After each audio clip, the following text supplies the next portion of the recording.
The little girl considered herself the main heroine of this world when she was little. Lovely shoes, a lacy dress, soft pudding with little pieces of sugar, and a garden with beautiful butterflies. And also the boundless love of her parents. The little girl considered herself the happiest girl on earth. But when she received the book, she learned the truth about her father's sudden death. And the series of misfortunes that followed was just an unfunny joke to me who wanted to make a villain out of her. Robelia was his princess, and he promised to give her everything she wanted.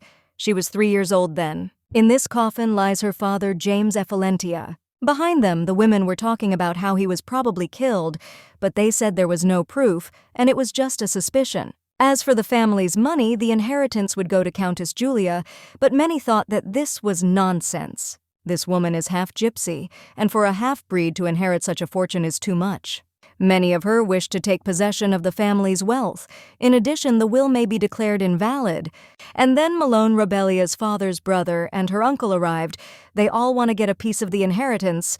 Therefore, the gentleman said from afar that if she wanted to keep her mouth, she should marry him. She must understand that they are a family and must protect Robelia. So the woman said she agreed to marry him. It was a great decision. Julia had no management experience, so she had no choice. She only believed that this way she would protect her family and her daughter. Well, there was one condition: Robelia had to inherit all the property Uncle swore on the honor of the deceased James.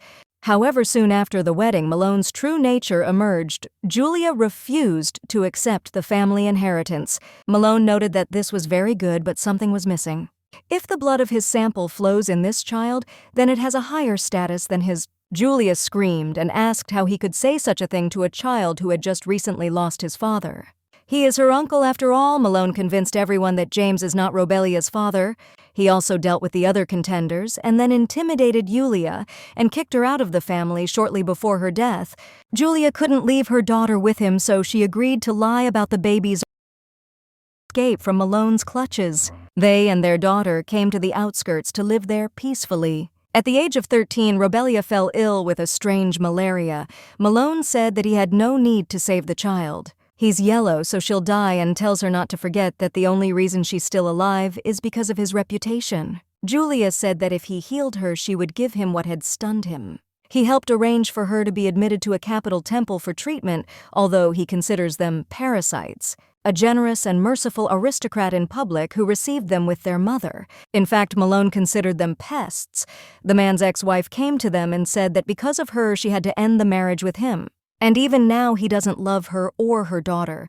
That's why she considered this woman a villain. Julia, who could not stand Josephine's bullying, lost consciousness. This surprised everyone so much that they even called a doctor, but Julia was ill for 2 months. Robelia fell asleep on the move because she did not leave her mother's bedside. Suddenly, her mother said something to her, and the girl immediately woke up and was very glad that her mother had woken up. Julia. I asked my daughter why this happened to them because she just wanted a quiet life for her daughter. Everything she wished for did not come true, and after that, the woman began to die. She talked about her daughter that she believed in her, and Robelia asked her mother not to talk anymore because she was getting worse. Julia began to ask her daughter for forgiveness, and she burst into tears, begging her mother not to talk. The woman did not understand at all where she had gone wrong, and after these words, she died. Robelia cried very loudly and did not understand why this was happening to them and what they had done wrong. Shocked by her mother's death, Robelia fainted, and then she learned about the existence of the original collection of secrets of this world. Now she knew the whole reason why her mother died. All the suffering was useless. Things that belonged to her were stolen, and then she woke up and wondered how long she had been unconscious. Robelia didn't quite understand where her mother was because there was no one on the bed. Malone entered the room and said that if she had woken up, he wanted to tell her that her mother had been cremated. They could not bury her with her family because she was involved in unholy deeds. Robelia was simply horrified, and I don't understand what he is allowing himself to do. He took everything that belongs to her. Suddenly, her mother came to her and asked her to take revenge. Then the girl heard someone's voice. Perhaps it was just her imagination asking her to take revenge, and then no one would leave her again. Mom asked her not to give away anything that was rightfully hers. Robelia decided that she would definitely take revenge, and then everything would return to its place. Robelia lay unconscious for 4 days and great magic appeared to her. It was definitely gypsy magic. When they had already left the city, she saw her mother casting a spell to strangle a chicken. She never told the girl about the gypsies or about magic, but when in a dream she saw her with her own eyes. Gypsy blood boiled in her veins and Robelia understood everything instinctively. The story in this book is real. The main character of the book was named Aina Milan's daughter and Robelia's cousin, and Robelia was the villain. She hated Aina because she thought that Malone and Josephine loved her with all their hearts. She mocked her in every possible way, but the worst thing was that she even used gypsy blood to cast a curse on her. Aina, tortured by Robelia, met the protagonist. They united against Robelia. And after all the events, they even inherited Malone's enormous fortune. In this story, Robelia was the villain because it was written from Aina's point of view, but if it had been written by Robelia, it would have been completely different. Mom never told her about Malon's evil plans, nor that she was a real child of the Effalentia family. Robelia was too young to understand. Without this knowledge, she would have followed the written story, but not now. Everything will change, and she will take revenge on Malon, and to do this, she needs to prove that she is part of the Effalentia family. The real birth certificate has already been destroyed by Malone, but there is something he is not aware of. It is the baptismal document. She doesn't know where to look for him. Even in the book he is mentioned only in passing, but she decided that she is going to him. And even if she becomes part of the family, she will be destroyed before she can do anything, so she needs an accomplice. Someone who can protect her. There is already a person who would fit this role. 3 years ago, a fencing masters tournament was held. Aina asked her sister how everything was going and whether it was fun there, and also asked her to come to her more often. This girl is the daughter of a gypsy, and she came here without any shame. To corner an opponent and force him to surrender was very disrespectful on the part of an aristocrat, and no one understood at all how he could allow himself to do such a thing. Now everyone knew that the rumors of his ruthlessness were true. The rival was dead, Jade Parado, the head of the duchy. In the original, he was an opponent of the protagonist's policies and ideology. He's another villain. Robelia isn't sure she can count him as an ally. She remembered the contents of the book no longer needed a draft, but she decided to at least try since she had nothing to lose anyway. The estate of the Duke of Parado. An illegitimate girl of the Effalentia family has come to them. She used a letter from Malone as a pretext to meet the Duke. She had to lie. Well, no one will suspect anything. She is constantly at the beck and call of noble families. The Duke turned to her and said that she had brought a letter from Count Effalentius, red and cold like blood and ice. His eyes, even under this suit, one can feel his barbaric nature. The same look she saw when she was 15. The Duke asked where it was and what was needed. The girl asked to sit down. The Duke said she could do as she wished, and that was where it would all begin. She said the delivery of the letter was a lie. The Duke was not surprised. He would not have entrusted the letter to the daughter of a servant. The girl noted that he still let her into the house, and this meant that he wanted to listen to her. That's right, he was just curious why an illegitimate daughter and family would come to him, and even lie fearing being caught. Robelia said she was there to make a deal with the Duke. The Duke remarked that he did not think she had anything for him, but he agreed to listen to her and then decided to ask what she wanted. He also wonders what she can give him in return. Robelia has heard that the Duke of Parado's family supports teenagers with promising futures, and she wants to be one of them. The Duke had only heard about her that she was weak and cowardly, but that didn't seem to be the case. Robelia told him that rumors were rumors, she had to be on guard and pretend, but after reading the book and learning the truth, there was no longer any reason for such behavior. But the rumors are not so exaggerated if you remember how she lost consciousness at the fencing tournament. The girl did not understand at all how he knew about it. The Duke noted that she had caused quite a stir, and immediately after his victory, the lady forgot her hat and the sun was too strong. The Duke decided to agree with her anyway. Then he wants to talk about what she can give him. Robelia said she could solve his biggest problem. This is independence from the royal family. The Duke said that she should not say that she can return his relics because everyone thinks that he is only with them and dreams, but it is a lie. The lady said that she knew about it, and this surprised the gentleman. He asked again, and she confirmed it again. And then Robelia said that most of all, the Duke wanted to get rid of the curse of distant lands. At that very moment, the Duke took out his sword and put it to the woman's throat. He asked in horror who told Robelia about this. He was shocked, and that was great. The Duke was surprised that she was smiling. The lady thought that he was afraid to fall asleep at night. Because he is afraid that the witch will come and devour him. In the past, obeying the Emperor's order, he led the attack, but he was attacked by Temur, who commanded magical creatures, and he lost his mind in that battle. A terrible curse that makes you cease to be human. He controls himself only by willpower. Well, when he picks up a sword, he goes into a rage, just like in a fencing tournament. Robelia could break the curse. The Duke didn't understand how she would do it. The girl said that she gains strength when he sleeps. There is one aromatic product that will give him deep sleep. It is an excellent product, but the effect is temporary. The Duke will understand everything when he uses it. Once Jade asked if she was saying that she wanted his support. Well, that's not an answer, and he needs to know why she needs his help. The lady wants to start a business. It doesn't matter what, she just needs income to get her Ephelentia name back. Jade was surprised when he heard that she wanted her back and realized that the rumors were not true.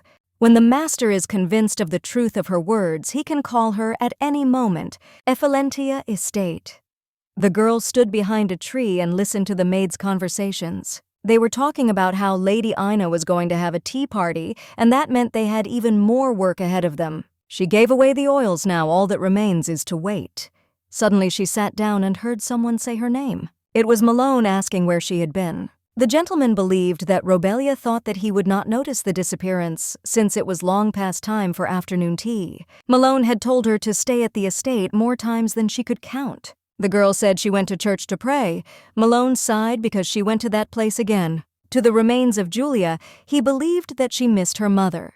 It was not for nothing that she stopped there on the way home. The gentleman said that he would not be able to help if something happened to her outside the estates, so she should listen and not go there so often because he is her guardian, and he hopes that she will not give him reasons to worry. Robelia agreed with him and said that she would remember, and then she ran into her room. It was very difficult for her to restrain herself and not do anything to him. Robelia wanted to stab him to death, but he didn't deserve such an easy fate, because she will make him pay for everything at any cost and in any way. The maid knocked on Robelia's door and was very angry with her because she had been standing there and knocking for ages. The girl did not understand at all why she came so early, and the maid said that she should go to the main room. Because Aina's people called her Robelia, immediately got ready and came to her. The girl was very happy to see her sister. She heard that Robelia went to church yesterday. She thought it was because of Julia. Ina was thinking about how to please her, so today she asked her to do a beautiful makeup and spent the evening with her. The maid told the lady that it was time for them to go. Ina was surprised that he had already arrived. At the last reception, the lady dropped her handkerchief. It seems he decided to return it to her. Ina asked the maids to pick out a suitable outfit for her sister. Come to think of it, Ina drops her scarves in front of men with enviable frequency. Variants often do this to aristocrats who have impressed them. And then he always comes back with a scarf and a gift to justify expectations. Well, Ina is so excited for the first time she was afraid that she was wearing too much makeup, so it's very interesting to see who has already arrived. Considering that she gathered all the servants, it is unlikely that she is an ordinary aristocrat. Robelia was surprised when she saw the guest, and Ina greeted the gentleman with a smile, and she believed that he was from the estate of the Duke of Parado. The lady helped that he simply came to return the scarf. The man was in complete shock when he heard her. Ina was glad that they also brought a gift. Last time she made a big mistake dropping her handkerchief at the royal banquet, and started saying that Duke Parado was so nice. And they had also traveled a long way. The man asked the lady for forgiveness and said that he had come to see Miss Robelia Ephentia. His name is Joachim Gereminus. He has come to Miss Robelia by order of his lord the Duke of Parado. Everyone was shocked with you that he didn't come to Miss War.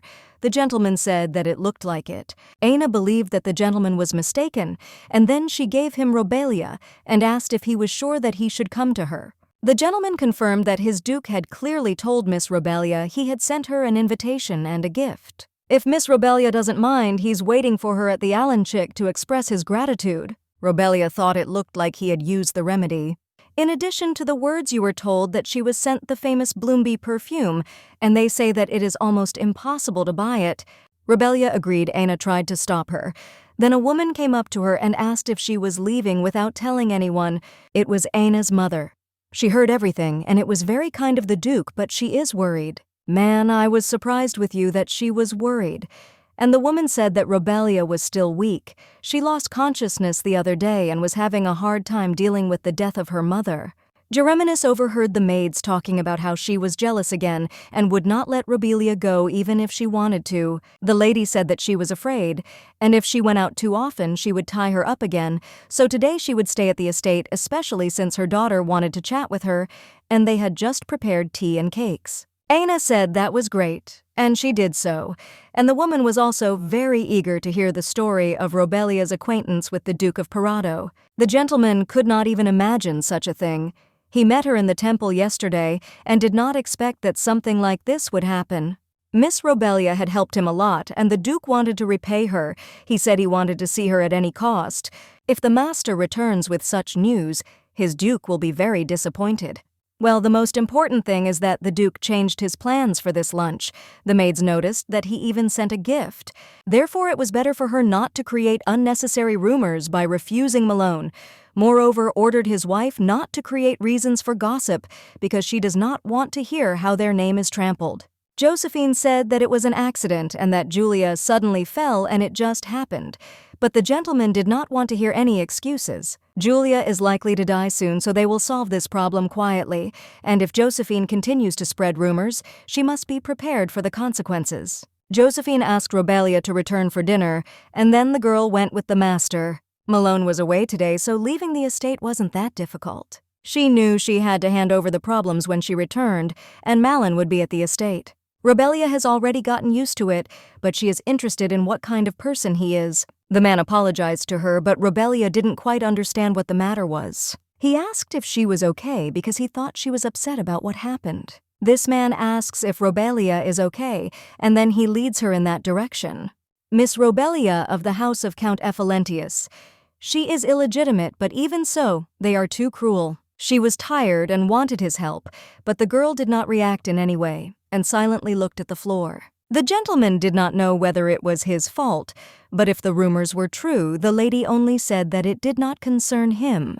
The gentleman apologized for saying too much, but Miss Robelia said that everything was fine, and she also asked her to take her away quickly. Robelia did not believe that selfless kindness existed. People are evil and greedy, that's their nature. Greed makes people forget about morality and do terrible things. You can't trust those you haven't personally verified. There was no one she could trust next to her, and there won't be any in the future either. The Duke greeted the lady with a smile and said that he had been waiting so she could come in and change seats. And he also ordered everyone to leave them alone. The master said that she could feel free, but he didn't know what she liked. Robelia thought it was too pompous since it was just lunch. The Duke decided to ask what the secret of the aromatic sleeping pill was because since he was cursed, this was the first night without nightmares. And Robelia also says that it is only temporary. The lady confirmed that it is. To fully heal, she would need to enter the Duke's dreams. The Duke smiled and asked if this was another nonsense about how someone else's magic would help find the answer. The curse could only be broken by the same kind of magic, and they might try. Well, that's enough for now. No one is able to weaken the curse. The Duke is not against the deal, but it is not very good. This surprised the lady very much. She says she wants to open a business to join the Ephalentia family. To do that, she'll have to expand it a lot. At first, she will be able to hide her identity, but as the business grows, everything will become clear, and then she will become a target for the aristocracy. Of course, this also applies to the Ephalentia genus, but she is ready for this. That's why she needs a sponsor. The Duke said it was not suitable, and he had a better option. Malone was stunned when he heard that Robelia had received an invitation from the Duke. She said he sent for her straight here. The gentleman was shocked with you that his wife just went and let her go. That's true, but she only did it because he asked her to stop causing problems. If she hadn't let her go, rumors would have spread Robelia might have received the temple's support. The Count could not believe it, and did not even know how in this universe Robelia could help the Duke. This can't be. Julia told Robelia before she died. Malone must find out what she knows. The maid informed Sir that Robelia had returned just in time, so he asked her to tell him to come to the library immediately. The maid informed her that she had not come alone, but that the Duke of Parado was also here. All the maids were shocked because did the Duke really see Parado? But for some reason, he was with Robelia. It is a great honor to see him here. The Count asks forgiveness for not having greeted him properly because his language was a surprise to them. Jade informed him that such trifles did not bother him, and the Count felt relieved. While Malone was away, he invited Robelia to his estate. Actually, this is the reason for the Count's visit. He wants to take Robelia to his home. The Count said that he could not accept his offer. After which, the Duke asked why Malone said that he would rather know why the Duke had decided to take her in the first place. The woman is simple. The Duke saw Robelia in the temple and fell in love at first sight. Then, he proposed a marriage of convenience to her with the legend that they had accidentally met in a temple and fallen head over heels in love with each other. And he secretly took her to himself. Robelia said that he should hold his horses because he was so stupid to believe such nonsense. The Duke was sure that he would believe it because he knew Jade Parado's reputation, so the lady agreed. It was very strange for Robelia that she agreed so easily. She also had the same idea instead of breaking the curse to enter into an arranged marriage for 3 years. Well, now she is just a commoner, an illegitimate child, which everyone knows very well. Aristocrats care about origins, they will never accept her. The Duke waited for his lady's answer, so she agreed and they decided to enter into a marriage contract. They had a wonderful time together that day, and with every second, his feelings for Robelia grew stronger, and he would like to do everything possible for her. Robelia did not even expect such a good game from him. Malone apologized and said that he had heard rumors about him. It seemed that there was no person left who had not heard about it. There are always groups of girls around the Duke, and he changes them like gloves. A famous heartbreaker, a real playboy, he is a very dissolute man. Holds on to trying in every way to get rid of the pressure from his family which was forcing him to get married. Robelia trusted him and follows, but she is very afraid that sooner or later everything will change. Malone said that they are not related by blood. She is still a child whom his brother loved with all his heart. If something happens to her, he doesn't even know how he will look his brother in the eyes after death. He will call his brother. He must take care of this child with all his might. Malone was sure that the Duke could not continue to be stubborn after these words. He decided to lock her up when the Duke left so that she wouldn't even think about escaping. The Duke asked him how he would feel about becoming her patron. He knows that Parado supports teenagers with a promising future. Jade will add Robelia to this list and write her a letter of recommendation that will allow her to enter the academy. If Uncle really wants the best for her, then that would be true concern. It worked. Malone would never have let her marry him for love. He deliberately provoked Malone and declared himself her patron. This plan was Jade's idea. Now he can't refuse because he said earlier that he must take care of this child with all his might. However, it is necessary to be completely sure Malone is worried whether she knows the truth or not. To finally remove suspicion and anxiety is what he wants, so she will answer this question. Robelia knelt before the Count and said that she would stay in Ephalentius's house. The Duke was simply horrified and asked what she was saying. When she and her mother had nowhere to go, it was the master who took them in, so she asks for forgiveness for causing such a commotion. If the master does not allow it, she will break all ties with the Duke of Parado. The Duke didn't expect things to turn out like this, and next time she should warn about it. Robelia promised to try and improve over time. They dealt with the Count, and now she needs to enter the academy. Usually female students live in a dormitory, but if she goes to meet someone, she doesn't have to spend the night there. So she can leave before nightfall and head to his estate. Jade completely forgot that she had no luggage, so he would send someone to get it later. Robelia said there was no need. She had her mother's favorite pendant with her, which she never parted with. Everything she needed was already with her, so the Duke decided to discuss further actions. If she wants a business on the level of the Ephentia family that will require serious investment, the Duke will help her at first, but that does not mean that she can use the Duke's money forever. The Ephalentia family business consists of 4 parts. The first is gold and gem mining.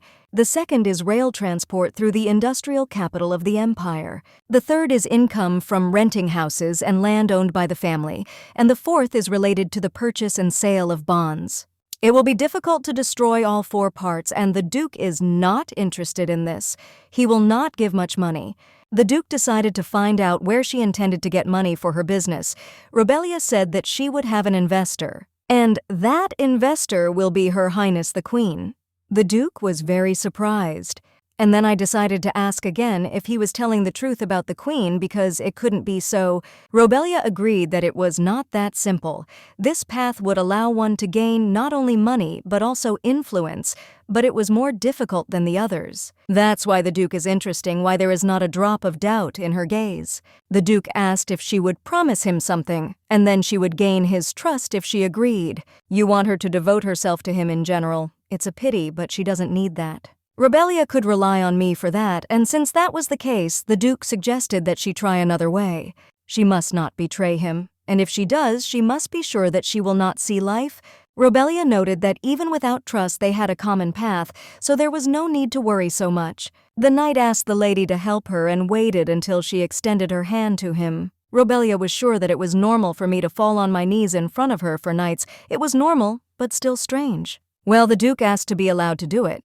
He said that Robelia didn't even know how happy he was to be with her. The girl remembered that they were playing lovers, so she reciprocated his feelings. Robelia told him that she was also happy, and this made the Duke very surprised.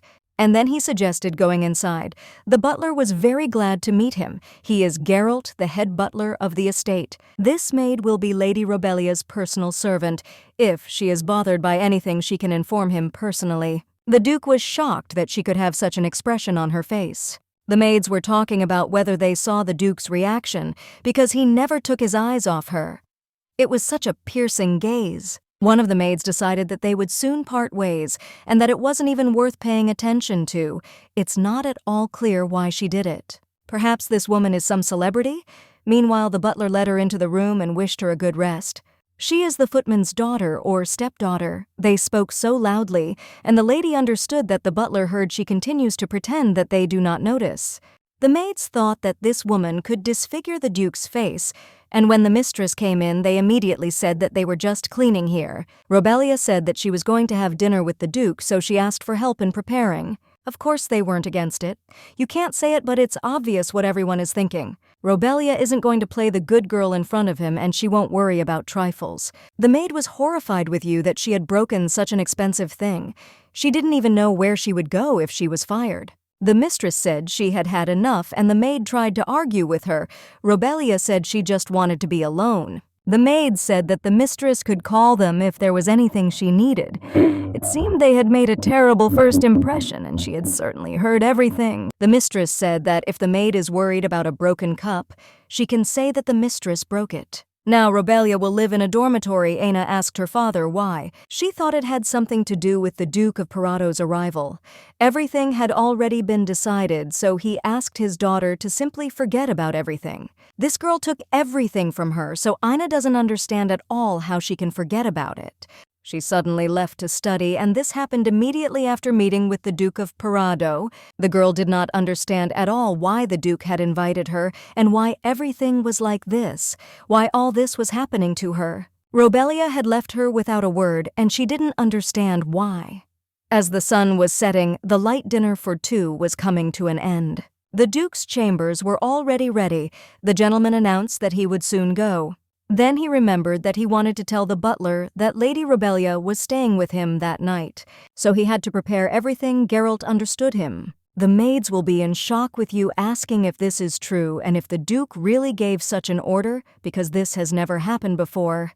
What orders had not been given before the butler ordered them to stop chatting and get to cooking? After long preparations, the lady was already at the Duke's. Robelia apologized for the wait. He didn't suggest that she start treatment today.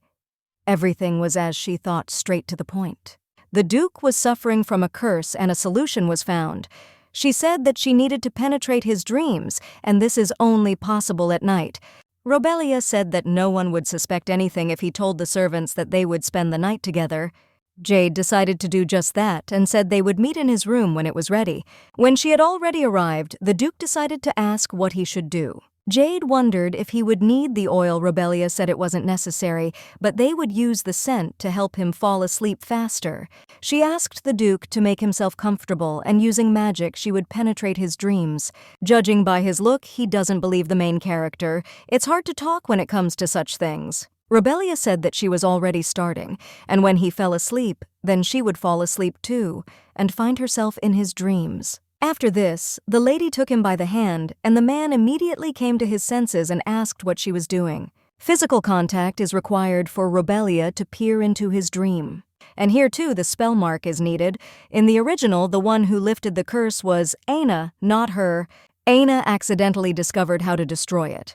With the typical heroine's innocence and light, she cleansed Jade's heart. Well, because the cure was too late, the curse got out of control, and the Duke died. Maybe he died because of Aina. After all, Jade Parado was a villain and his existence could have prevented a happy ending. This is Jade Parado's dream.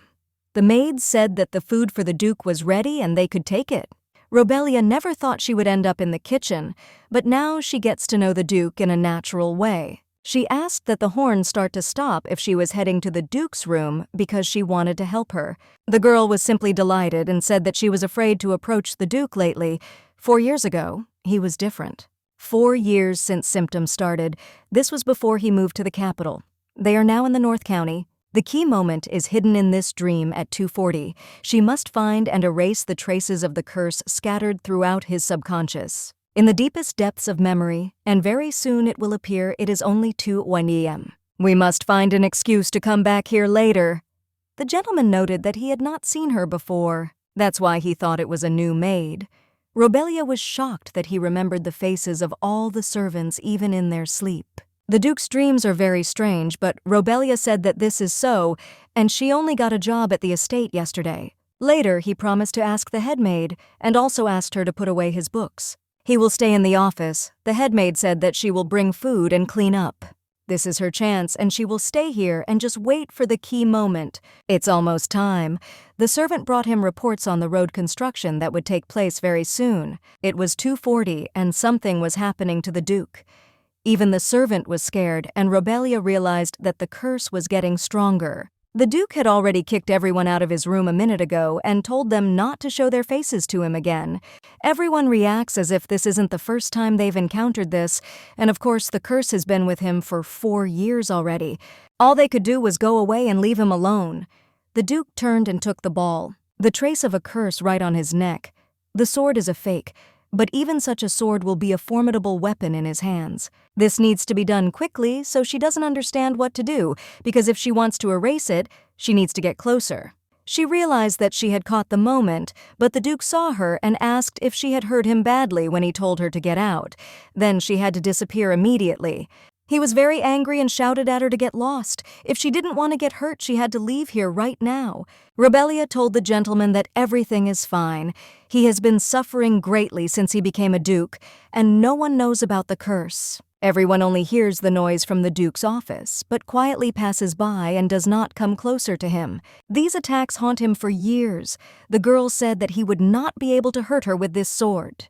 Jade smiled and said that she was not the first someone says, because she thinks that it will be different with her, but it will still be as it should be.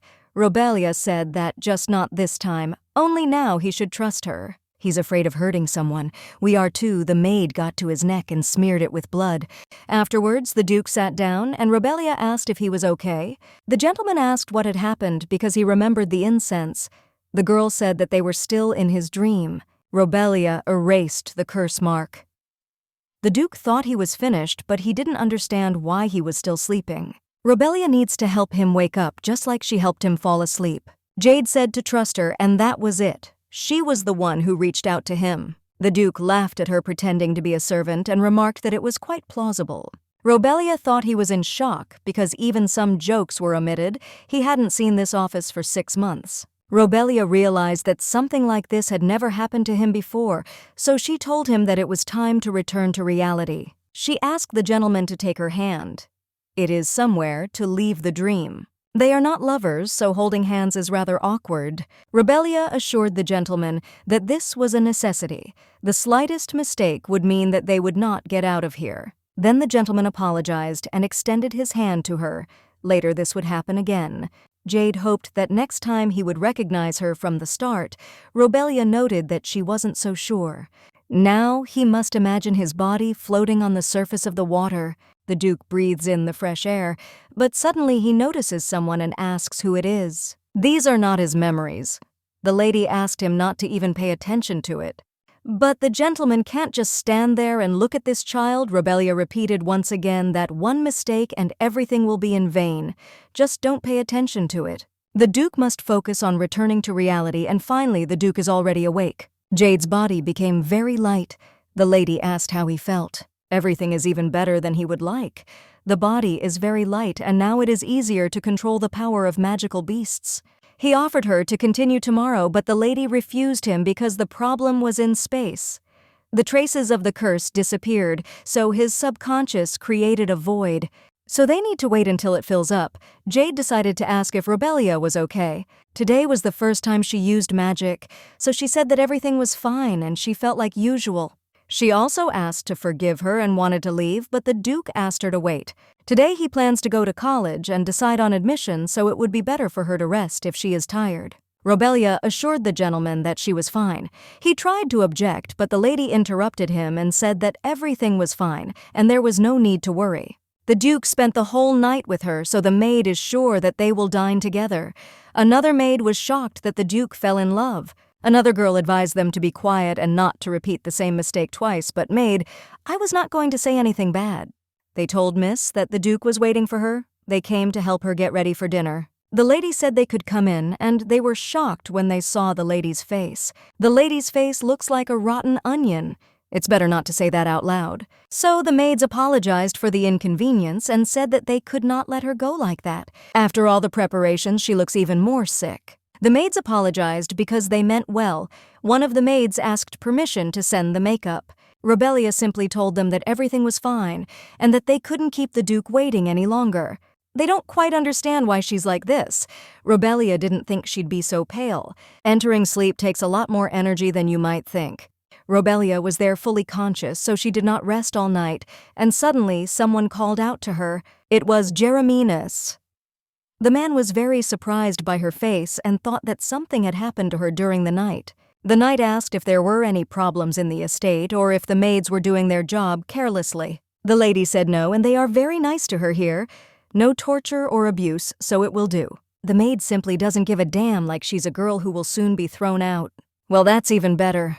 Robelia bowed to the knight and said that it was time for her to go because the Duke was waiting for her in the dining room. Jereminas asked the lady to tell him if something happened because he wants to protect her. The lady thought it was knightly etiquette and asked why he had to go so far since she was not the one he needed to protect. The man said that knights do not choose who to protect because they help everyone who needs it. Robelia was grateful for his words.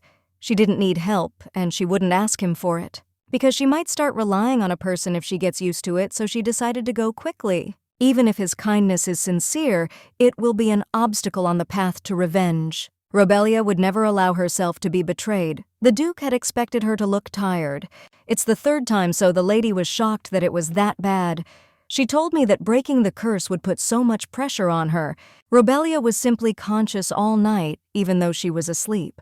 The Duke didn't think it would hurt her so much, so he was even a little upset. To dilute the conversation, he decided to ask if the room was suitable for her, and the lady replied that it suited her perfectly. The gentleman said that she could tell Gerald if she wanted to buy anything else, and she would also be sent to the eastern building of the academy.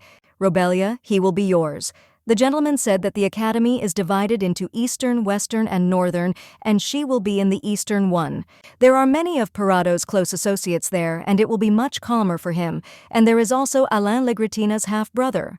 Alain Legretin is a minor character in the original story. He fought around Ina, the second son of the Count, the owner of the famous Legretina department store. Unlike the loving protagonist, Alan is a mercantile man who is thirsty for Ephalentia's money. Well, she'll need him, and that's lucky. Maybe she'll be able to meet him through his stepbrother. Since the lady had already finished eating, it was the Duke who suggested that she go. Robelia was not at all against it. The gentleman remarked that the academy was even more beautiful than the estate. Robelia had an expression as if she had seen something magical. The lady had been to the Duke's estate many times before, but this was her first time at the academy. She needed to get used to it in order to be prepared for the future. The gentleman understood her and then suggested that she go and register. This is where it all begins. The Duke asked to take the documents that the lady signed. The admission process is very fast. In addition to the application for study permission to spend the night outside the academy is required, the Duke's smile disappeared because it did not bode well. The woman said it was nothing and she would solve the issue. The Duke was grateful to the professor and said goodbye until the next meeting. Robelia hoped to meet her half-brother Alain if she stayed, but she was unlikely to spend the night there at all. The Duke turned to her in a whisper and said that she could not stay here longer than 2 days. Because they don't have a minute to spare, he was too close. Jade suggested that they go home quickly and discuss the business plan. He also suggested that they walk hand in hand at least to the carriage. Robelia was surprised because no one could see them. There was a restroom at the exit, so caution wouldn't hurt the most famous lover in town, and that would be to their advantage. Jade asked the girl if she probably wanted to become a representative of the Imperial Palace. This is exactly what Robelia wanted, and it's actually a good start, and also modern. We were just looking for someone for this position, but the competition will be fierce. A palace representative is a person who manages the royal property and also invests, manages income and expenses. This post was invented by aristocrats who did not want to waste their time on this. The royal family was good at investing, but the royals were exceptional people. They are elected regardless of status and background.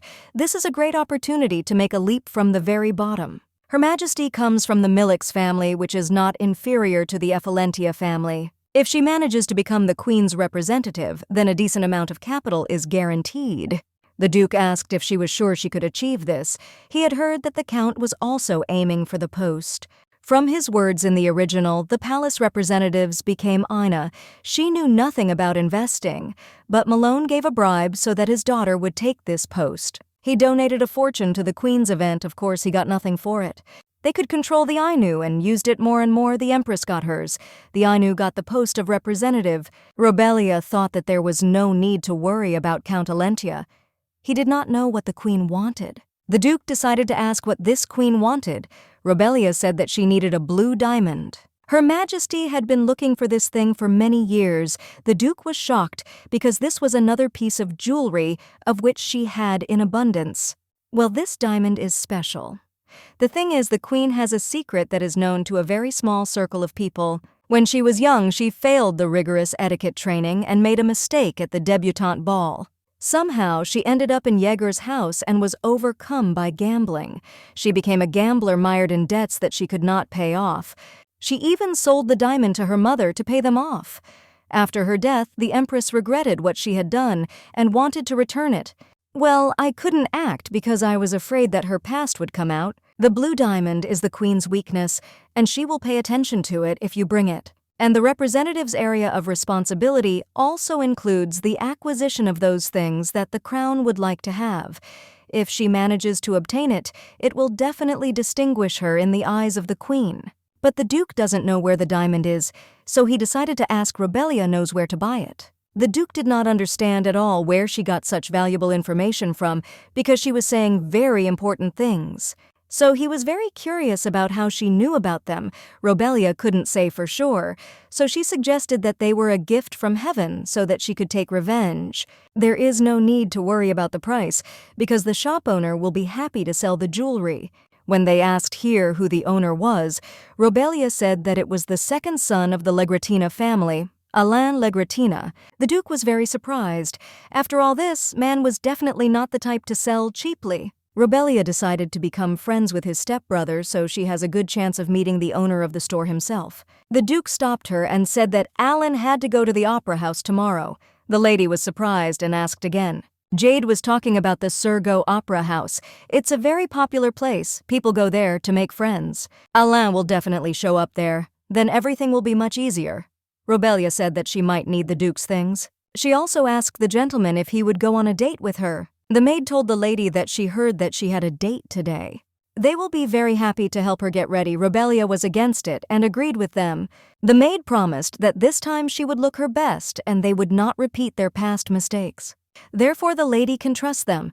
Robelia did not really want to listen to this, so she agreed. Now they work more skillfully. Well, it's clear where all these dresses and jewelry came from. Robelia assumed that these were all the things of the Duke's former girlfriends. Finally, the maids are finished, so the mistress can look in the mirror. The dress fits perfectly, so the lady decided to ask where it was from because it fits as if it was made for her. The maids reported that it was a gift from the Duke for Lady Robelia. Indeed, it had been sewn just yesterday. And a little later, the rest of the clothes will arrive, and also the lady really suits blue, and it's very good that they changed the dress. Robelia looks great, just great. Everyone will look at her at the opera house. The girl was shocked that they said she was beautiful. Robelia only heard that she had a seductive face. Well, she decided not to think about it. The Duke was already waiting for her and noticed that she was late, so he wondered why. Robelia apologized for being late and also said that they could go now. The Duke looked at her in such a way that the lady began to ask if everything was okay with her and began to think that she had overdone it with her makeup. Jade said that it wasn't true because they were going out in public and the makeup was just right. And the Duke also wanted to say something. Then the lady came closer to him and asked him what he wanted to tell her. The gentleman turned around and said that the carriage was waiting and then offered her his hand. On the way to the opera house, Robelia told the Duke how to get the blue diamond. Now the Duke understood everything and said that in that case they needed to make a deal with him as quickly as possible, but the gentleman is not sure that everything will be so simple because this man is a merchant. Robelia noted that they would manage somehow, and she was confident that they would be able to convince the merchant. Jade noted that Alan had recently acquired a reputation for not being the most pleasant person, so it was better not to talk to him about trifles, but only on business. Robelia noticed that the Duke was not himself today, and that something was wrong with him. Opera House Surga. The women were very happy to see the beautiful, as always, Jade. He has such an aura, so many people immediately ran up to him and asked him how he was living. Many had not seen him for a long time. I also asked who this girl is, and they thought it was Robelia Effalentia, and what a beautiful dress she is wearing. All the men were enchanted, and one of the girls heard that she was the daughter of a gypsy. Robelia noted that the atmosphere was still the same. Nothing had changed, and they weren't even aware of the rumors yet. The lady told the Duke that his servants were dressed like aristocracy. They also asked Aina what had happened. Aina didn't understand at all what Robelia was doing here. She had said that she was going to the academy. She left without a word, and now she's doing this. She treated her well. The girl told her to hold the notes more carefully because she covered them with her fingers and wanted to ruin her performance. Aina approached her and said that her sister did not mean anything in this sense, but just like that, so she asked for forgiveness. The girl told her that she was just a servant and did not understand how she could call her sister. It's simply astonishing that Sir Effalentia would care for an illegitimate child. Aina is also very kind. She brought her here. It's not so easy to take a gypsy's daughter to a concert, but Aina believed that Robelia was her doll, so she had no right to do this. The girl told Aina that this was some kind of mistake, so they should go back, but for some reason she turned away. Then Alan came to her. Robelia was happy when she saw him. The gentleman thought that Aina was tired, so he offered to bring her a light drink. The lady was grateful to him, and he was surprised when he saw Miss Robelia in front of him. Alan said they hadn't seen each other for quite some time, and the girl remarked that they hadn't seen each other for a very long time. Better minor character Alain Le Greton. He thought she was a maid because her friend Aina told him so. As far as Robelia remembers, this man was originally respectful towards her. Even though he looks friendly, it is just a mask. He got close to her in order to appropriate Effalentius's property. So girls need to be careful because he is very dangerous. Alain said that they really haven't seen each other for ages, and he hadn't seen her near Anna for a long time either, so he thought something might have happened. Suddenly the girl grabbed her hand. Aina asked Robelia to talk a little alone. When they were alone, she began to ask why she was here since she had left for the academy. Robelia came to see the opera. Meanwhile, the girl told everyone to look in that direction because Aina was there with the maid. Aina was surprised and lowered her eyes because her friends were here, and Aina was her servant. Everyone knows this, and if they see it, it's unclear what they will think about it. Robelia was shocked that she was such a toy to her, but she didn't care because she needed connections to own a business. Robelia noted that they had not seen each other since she left home. So I decided to ask the lady how she was doing. Her friends were shocked like you that this girl is no longer a servant. If she left the house, then they are no longer connected. They started asking Anna what was going on. The maid left her. The Duke was delighted when he met Robelia and immediately offered her a seat, and the lady did not refuse. The guests do not understand at all what is happening and why the Duke is accompanying her. Perhaps they are together. Aina couldn't stand it, so she shouted that she lent the maid to Duke Parado because he said he needed a maid. Well, they didn't understand at all why the Duke was hanging around with her so much, so they weren't sure that Aina was telling the truth. Robelia didn't quite understand why she was burying her head in the sand. She needed to clarify the situation. The Duke asked Miss Aina what this meant because she said that Miss Robelia was serving him. Her father officially gave his consent for Robelia to date him. Aina was in complete shock when she heard about it. Jade asked her to spread false rumors. Robelia is an illegitimate child who was taken in by Count Effalentia. In nature, how much he loves her, she is a child. The Duke returned and turned to Viscount Temper and told him to keep his mouth shut. He doesn't care what they say about him, but no one else will honor Miss Robelia. He will prevent this by any means necessary. Everyone knows that Jade Parado never loved anyone.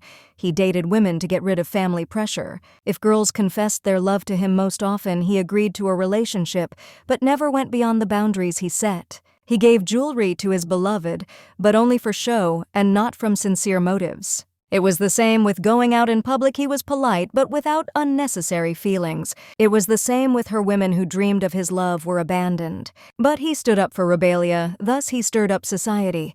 The Duke is on Robelia's side. Now Aina understands why he took her for himself. The Duke asked the girl why this impudent lie. Aina said with a tremor in her voice that it was for his own good. But the Duke frowned and said that was unlikely. She only needs to say that she is not a suitable match for Duke Yi, that she wanted the good of the House of Parado, and then he will forgive her, but for some reason she remains silent. She probably still hasn't realized that Robelia isn't her thing. Well, that's even better because she'll be able to use it. Robelia told Aina that everything was fine and that she really still had a lot of shortcomings, and that was probably what the lady was worried about. She whispered to the Duke to smile and remarked that it was their personal business, and also was grateful to the lady for her concern, but it's time for them to go. The lady was grateful to the Duke for what he had given her. Even though he was not obliged to do so, Jade noted that he could not ignore such a thing. His beloved was insulted. There could be no other reaction. The Duke does not need to do this because in the contract they are simply lovers. A relationship of convenience beneficial to both, but his words sounded as if they were not real. Robelia asked the gentleman not to mislead her with such words. As for Alain Legritin, she wants to get closer to him during their mission so that the gentleman can enjoy the opera. This theater is also owned by Effalentia. The Duke knew about it, holy man. The Count had turned the theater into one of the most beautiful places in the capital, and it was no secret that he was involved in real estate. This is why Effalentia is so strong, so it seems that she wants to take back this place. The founder of their family is James Effalentia, and Robelia must return everything created by her father. That's why the girl said she wanted him back and she would take everything from Malone. This is simply wonderful, and for a start the lady wants her target to be Alain. The mission begins. The man noticed that the miss looked shocked, so he asked if everything was okay. Aina told him not to worry, because she would immediately return to her when she could not fit into high society. Everyone thinks that Aina is worried about the maid. If you just look, there are a lot of people around her. And Robelia also knows that she is worried about her, so she will forgive her and go back to her old ways. Suddenly, the lady wondered where everyone was looking, and then realized that their gazes were focused on the Duke and her maid. Jade whispered to Robelia that all eyes were on them, and that was exactly the case. A gypsy's daughter and a duke whose power is second only to that of a king. We must get down to business while all this attention is being paid. Mistakes cannot be repeated if she wants to develop her business. Aina did not quite understand what had happened and why she came here. Aina asked her sister to come closer to her because she was now talking to Alain. Robelia turned to the master and asked if she was free to be with him. She decided to humiliate Aina in front of all the aristocrats. Aina, in shock, asked Robelia if she really looked down on her. Robelia ignored her sister. The mistress noted that the lady was there and the girls were glad to see her, and added that they had not seen each other for a long time. One of the ladies offered to chat with them, and Robelia decided not to refuse. She is no longer Aina's servant, so there will be a chance to get closer to the Duke. Jade was glad it worked. Robelia said that not being seen as a servant was already an achievement, and also asked him to be a normal, silent Duke. Aina thought that Robelia should be able to keep her distance properly even though she is her mistress, but she is not going to forgive. Aina noted that she did not expect such a surprise, and also asked the gentleman to continue his story. Alan is thinking about selling the new gems in his shop. She heard that he brought a lot of jewelry from the night auction. This time, there really were a lot. She would have liked it for sure. For example, the ruby necklace that Queen Revan wore for her coronation. Aina was shocked and said that she would really like to see it at least once. Aina hoped that Robelia realized that this was a conversation between aristocrats and that she had no place here. The Duke couldn't figure out whether she liked Alan or not. Robelia only told him that no one could know about it because once she got the blue diamond, she wouldn't care what kind of relationship they had. Well, now she needs to talk to him, so she turns to him and asks if he has ever bought a gem that can blind. Robelia would like to have something similar, unique, and at any price, so she asked him if he had anything in mind. Aina was sure that she wouldn't be able to buy it anyway, so she really wanted her to stop bothering her. Aina turned to Mr. Allen and said what she was talking about. The man was going to ignore the child without power, but it seems that the Duke is on her side. The blue diamond that Jade Parada will buy, and you will probably be a gift for his beloved. Aina turned to the mister again. He immediately spoke to Robelia and said that he was asking for forgiveness, but could not help her in any way. He doesn't have such gems, and this made the lady very surprised. The Duke apologized for helping her get what she wanted. Robelia remarked that there was nothing strange about this, so the Duke asked her what they were going to do. The girl said there was no need to worry because this was just the beginning. He took the bait. All that was left was to wait. Robelia said she wanted to get some fresh air and would be back soon. The Duke didn't mind. While she was breathing fresh air, someone suddenly spoke to her. When she turned back, she saw Mr. Allen there. Was it his imagination, or was it the atmosphere around her that had changed? Work first, gems first. He thought it was all because of the blue diamond. Robelia said that was exactly it, and the only stone needed was that one. The gentleman asked if she would want him, even if he was cursed by God himself. A businessman, but much cleaner than she had imagined, he could sell him without a word. The lady thought it would be better if he was even more unique. Alan turned to the lady and said that he was not joking. He tried to say something else, but Robelia told him that she knew everything, a blue diamond in the shape of a drop which brings only troubles to its owner. Alan didn't see how he could sell it. Robelia pointed out that he had bought it at auction. And I thought that the curse was a fiction, but after acquiring this gem, a catastrophe is approaching. It started small and gradually got worse. A derailed train that killed an entire family. He had an incident with the carriage recently. Bad luck will overtake the mister, and she is not at all surprised by this. After all, the curse on this stone is pure truth, and the owner could try to throw it away. But this diamond can only be exchanged. No matter how much you get rid of it, it will return to its owner. But he can't sell it to you because he bought it at an illegal auction. Alan realized that the lady knew everything, that's why she came up to him. The gentleman is trying to sell it illegally and is afraid that the curse will catch up with him. A cursed decoration in a store and even purchased illegally, it will be the end of the business. Alan wants to hide this diamond from others, so he talks to her away from prying eyes. Alan wanted to ask what she wanted, and the lady asked him to let him help. In order not to sell the blue diamond for next to nothing, she will buy it back for 15 times the purchase price. Alan wants to sell this stone at any price. He asked his father if the diamond is the cause of all their troubles. Father asked him not to joke. So because the cargo was damaged, he says that the train derailed because of this stone. But the boy was sure that he was definitely cursed. His father thought he was a fool. It seemed that he didn't even understand the basics of business. He didn't raise him like that. He bought it for the price it would fit in, and now he wants to sell it for next to nothing. Does he really believe in this nonsense, or is he just a child? If he can't sell it from the display case, he can at least recoup the money he spent. A place in the Legritton family must be earned. He finally got there. Even as a child, he had great intuition. From a young age, he knew how to get close to people in order to get what he wanted from them. Alan Cross. and the field of activity was constantly expanding, and he clearly knew which way to go. His intuition has never failed him, and he is sure that the diamond must be gotten rid of. Father decided to threaten to disinherit. He must do it. There will be problems in any case. Alan thought he was done with it until he found it in his office, as if it had just been bought. Alan didn't understand why this was happening because he had definitely thrown it into the sea. No matter how hard you try, it still comes back. Business was in decline, there was no end to minor problems, and he was injured when a wheel broke on his carriage. The feeling of insecurity was constantly growing, and now the woman said that she would buy him at any price. This is really his chance. He needs to take advantage of the moment when she is alone. Since he couldn't throw it away, it would just hide the truth and sell it. That's what he thought before he looked into her eyes. For some reason, her soul was filled with terror, and he believed that was why there was such a mystical atmosphere around. Or perhaps he believed her voice, which was full of confidence. So he asked her if he had a choice while kissing her hand. Alan can't refuse such an offer. He won't get a second chance. Robelia asked him to get her an invitation to Countess Dora's banquet. The party is next week. The gentleman is shocked to find that this is all she needs. If she's talking about an invitation to a wine party, this duke will have no problem getting it.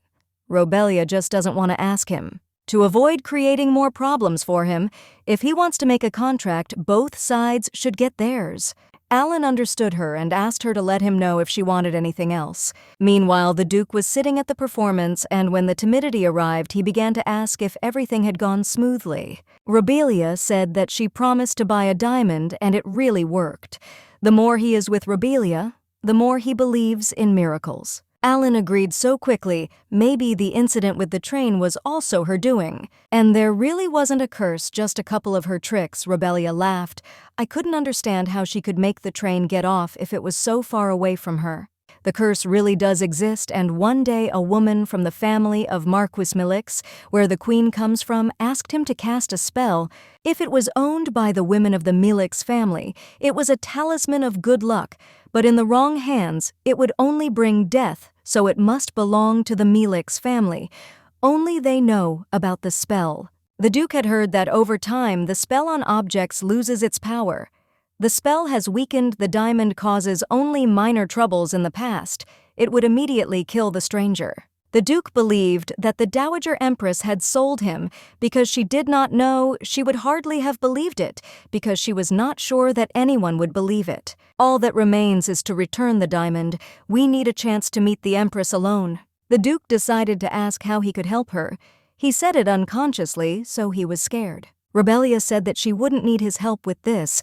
It wasn't part of the contract, so she would figure it out herself. The maid came in and apologized for disturbing them, but she brought a cake. Gertsov noted that he had ordered it and smiled at the lady she had never eaten, and they had gone here straight away. At the estate, she always eats little, but she never refuses sweets. Every time he pays attention to it, Robelia was very surprised because until that moment, no one knew that she liked sweets. This kindness seemed so strange to her, perhaps even sweet, both the cake and his attention. Well, there are more important things now. You can't be distracted from revenge by such trifles. The lady said that it was not necessary to be attentive to her, but she was grateful for the cake and would eat it with pleasure. The Duke was pleased to please her and also said that she could enjoy the rest of the show. Only now did Jade realize that he had been trying to please her. A week later, the maids did it, but it turned out very beautiful. The invitation to the distinguished party is ready, and the lady is also ready, so she said that she will return soon. The gentleman asked Robelia if she knew that they would now live together.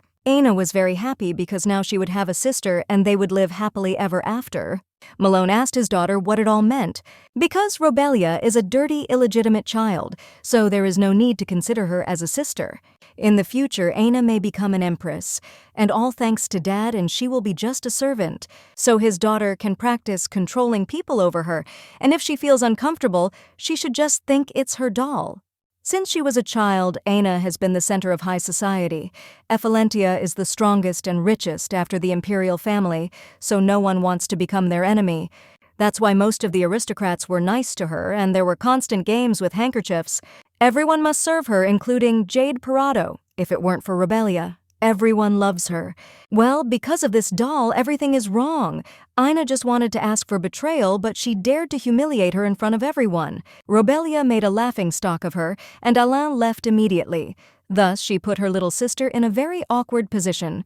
This is unforgivable. The estate of Countess Dora Jereminas asked the lady for her hand, and she was grateful that he accompanied her. She came out herself, perhaps she was embarrassed that he immediately fell on his knee. Sir noted that there was absolutely no reason to, since he himself had volunteered to accompany her. Robelia wanted to go alone so as not to remain in his debt, but before leaving he said that he would accompany her because it was dangerous. Robelia was surprised that Ephalentius's carriage was not here, and Aina was not there either. The maid said that she heard from another maid from the Ephalentia estate that Ina would not be at the party. It was unexpected she refused when she found out that Robelia would be there. For some reason, Aina is very capricious, or will she finally leave the lady alone? The plan remains the same anyway. Mr. Jereminas asked the lady to be careful, because he will be waiting with the carriage. He seems genuinely worried. There is pure goodwill in his eyes. He is afraid that she will feel uncomfortable, so he keeps his distance. He is very attentive. The lady said that she would return soon and said goodbye to the night Miss Robelia arrived. Everyone was shocked with you that this illegitimate girl from Ephalentia allowed herself to do such a thing. Many couples did not understand where she got the invitation here. She is the Duke of Parado's mistress, so she gets what she wants. Well, many predicted that they would not be together for long. Suddenly, Robelia looked in his direction, and the man was very scared. The theme of the party is music and poetry, and many people look scared there. That man has dark brown curly hair, black eyes. It looks like he is her target today. The Countess was grateful to everyone for coming. This is Helen Dora, Countess of the Dora family. The theme of this party is music and poetry. The Countess did not know what to say next. Maybe she should thank him, but she already did that, so she asked for forgiveness. Helen Dora is a close maid to Her Majesty. Most of the Queen's maids have influence in high society, but she is not good at hosting parties. She has a weak character that is not suitable for high society. Just a good friend of the Queen, nothing more, nothing less.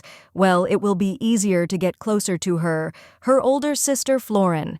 Florin turned to her and asked if she was still nervous in front of the whole crowd. Florin can't help her forever, but she still told her sister to go to the hall. Because she's acting like a child, Helen organized a party, but for her it's new, so Florin apologizes. The theme of this evening is music and poetry. In the first part, everyone can just chat. In the second, they will listen to a poet invited to them. Robelia noted that she is playing to the crowd, and Countess Dora has problems. The feud between Florin and Helen began with their marriage. Helen and Count Dora were dating and were planning to get married. He proposed after 5 years of dating. She happily agreed and began preparing for the wedding. The problem was that Florin was still unmarried, and it was considered a great disgrace in society to marry later than her younger sister. So Florin began to compete with Helen at every meeting.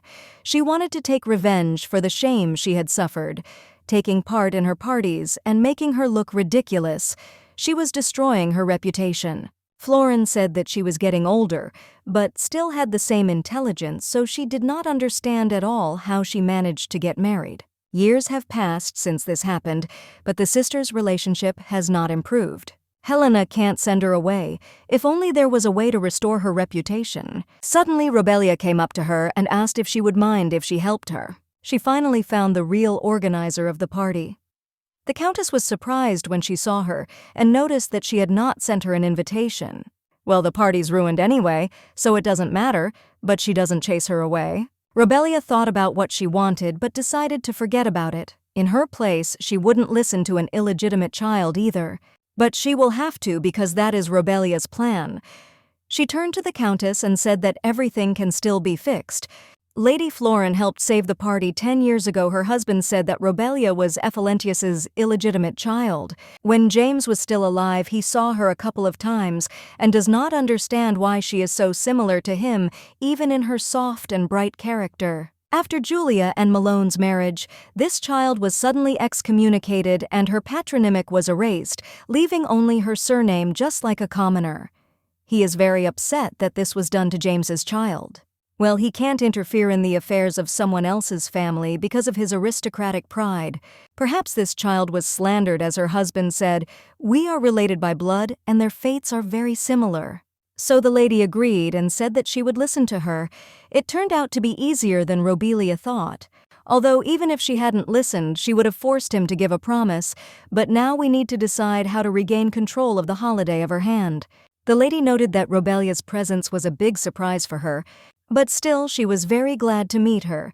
Florin noted that the last time they met was at the opera. Robelia didn't quite understand why this woman was telling her this. Florin asked if the lady remembered since she was the one who approached her first. Robelia, I was sure because her memory often fails. Florin noted that it was not surprising that she forgot, as her thoughts were occupied with something completely different. For example, the seduction of Duke Alan sitting hand in hand with Duke Parado. Another man asked if she was really tired of being Ina's servant. It was funny. Miss Robelia seems to be unable to distinguish between good and bad deeds if she does this. The girl did not understand at all what this absurdity was about. It seemed that she decided to entertain the guests by mocking her. It doesn't matter on the path together. Such trifles are not important because this is the meaning of her life. Today Robelia will let them get away with it, but later, when she proves that she is the true Ephilentia and appears before him again, it will be seen who will laugh last. So the lady decided to change the plan a little and said that it was very exciting, and now it was her turn to tell a love story. Robelia turned to the Viscountess and asked if she wanted to know about her husband's affairs, such as Lady Shrell. She recently saw them kissing at the academy. Everyone was in complete shock and couldn't believe it. The man said he didn't believe Lady Robelia's words, but judging by the Viscountess's reaction, it was true. This man betrayed his wife for an affair with a young girl, and it's even painful to watch. The Viscount tried to convince his wife that this was not true.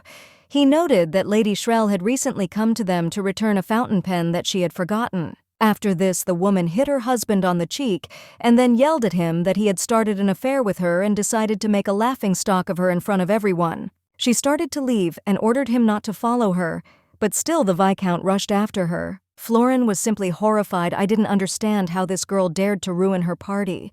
So she turned to Robelia and asked her what she was allowing herself to do. The girl said that she was just talking about love stories, because people are very interested in listening to them. Florin thought that she didn't even know who she was. She thought Robelia was just a vile brat. The mudblood was trying to get in her way. She should have just kept her mouth shut. A successful gem business would guarantee her a high position in society, so she said the girl could continue and then they would see who would listen to her nonsense. Robelia asked if the lady was sure about this and then said something in her ear. She asked if she mixed gems with fakes. She was so eager to show off the necklace that she put it on. But there was no money, so she orders high-quality fakes and collects super profits. It seemed to her that no one would ever know about it. This has happened many times over the past year because she really needs the money. If she dares to do it again, she will be exposed, and human desires are very dangerous, especially the aristocracy whom she deceived. The woman did not understand at all how she found out about it, and Robelia noted that she even put on a fake and did not even know whether it was bravery or rudeness. She also asked if anyone would stay on her side if the truth came out. Florin had no idea how she knew about this. Well, it doesn't matter now. If the truth comes out, then the path to society is closed to her. It will reach the company if the imperial family finds out about this. So the woman began to think about how she could hide it. Still, she told Robelia that she had made a terrible mistake. But Robelia thought that this was not enough. Florin knelt before her and asked what she wanted. The Duke was surprised that Robelia went to the party. The butler told him about it. Jade didn't understand at all how she could go there without even asking him to accompany her. Robelia didn't think she would be so scared. Things are moving much faster than she expected. This even plays into Robelia's hands. The girl said that she wants a sincere apology and a promise not to do it again, and that will be enough. Florin understood her and began to sincerely repent for her harsh words towards Lady Robelia, and she will be more careful in the future. Robelia said she thinks something like this will not happen again. Everyone thought Robelia was a terrible woman because she was driving the mistress to such a state, and it was also interesting what she had said to her. In principle, it doesn't matter what she said because it's terrible for an aristocrat to humiliate herself like that in front of a commoner. Florin decided that she would pretend to accept defeat, but would take full revenge once she destroyed the evidence. Once she returned to the estate, this simpleton had no place in high society. Robelia added that she had better not do anything stupid in the future. She has the proof in her hands, so her secret can be revealed at any moment. Even if Robelia couldn't be in high society, Florin couldn't believe that it was possible, and she had foreseen it too. She better not show up to the party for a while if she has any sense left. It was a damn trap. Later, Robelia promised to send her a letter. It is very easy to make a person believe that there is dirt on him. Even this will be enough to subdue her. Helena had no idea what had happened here. It wasn't just Countess Dora who had been taken by surprise. The other aristocrats were also unable to utter a word. Many believed that they had no reason to interfere in this scandal, therefore it was better to remain silent. Robelia asked her mistress for forgiveness for causing such a stir. She also asked if she could ask her to continue the party. They gathered to enjoy music and poetry. Helena said that was certainly true. "This child is definitely my own." Helena announced the beginning of the poetry section. The next poem is called Serenade of Love. People are different, but they read about the same thing. Aristocrats thought that there was nothing interesting or entertaining about it. Robelia turned to the boy and asked if he was a poet, and also asked why he doesn't perform. The guy was shocked and told her that he is very confident in me and doesn't want to argue with her. Well, he doesn't know what kind of lady would like the poetry of a commoner, so he'll just listen and go home. He has even less self-confidence than Robelia thought, although he has written so many beautiful poems. Therefore, the lady said that she thought everyone would like it. The guy didn't understand at all how she could know about this and was very embarrassed by her words. Robelia said she had read Wilhelm's poems. The guy was completely shocked that the ladies even knew his name. The girl said that she was not exactly a lady, so he could just call her Robelia. Suddenly she read one of the poems, and then the guy remembered. The lady said it was incredibly beautiful. It was a trick, of course, but the compliment was sincere. Everyone writes about love, but only Wilhelm's poetry is imbued with deep meaning, omnipotent nature. If he continues to convey his thoughts to people, he will definitely achieve success. The guy didn't understand at all how she knew about this, and even burst into tears. Robelia said she was no lady, so he couldn't take her word for it. But the boy wiped his eyes. And he said that it was more than enough Helena was shocked by this because he claimed that he invited brilliant poets, but they sang such banality. If this continues, the second part of the party will be ruined. Robelia turned to the lady, who immediately rejoiced when she saw her. Helena decided to ask who the guy was next to Robelia. After that, the guy introduced himself. Robelia assured the lady that he was a very talented poet, so she asked her for a chance to give this guy a performance. This is the same great poet Robelia was talking about on the balcony. He looks unreliable. Although Helena decided that it made no difference, so she was very happy to see him and invited him to perform.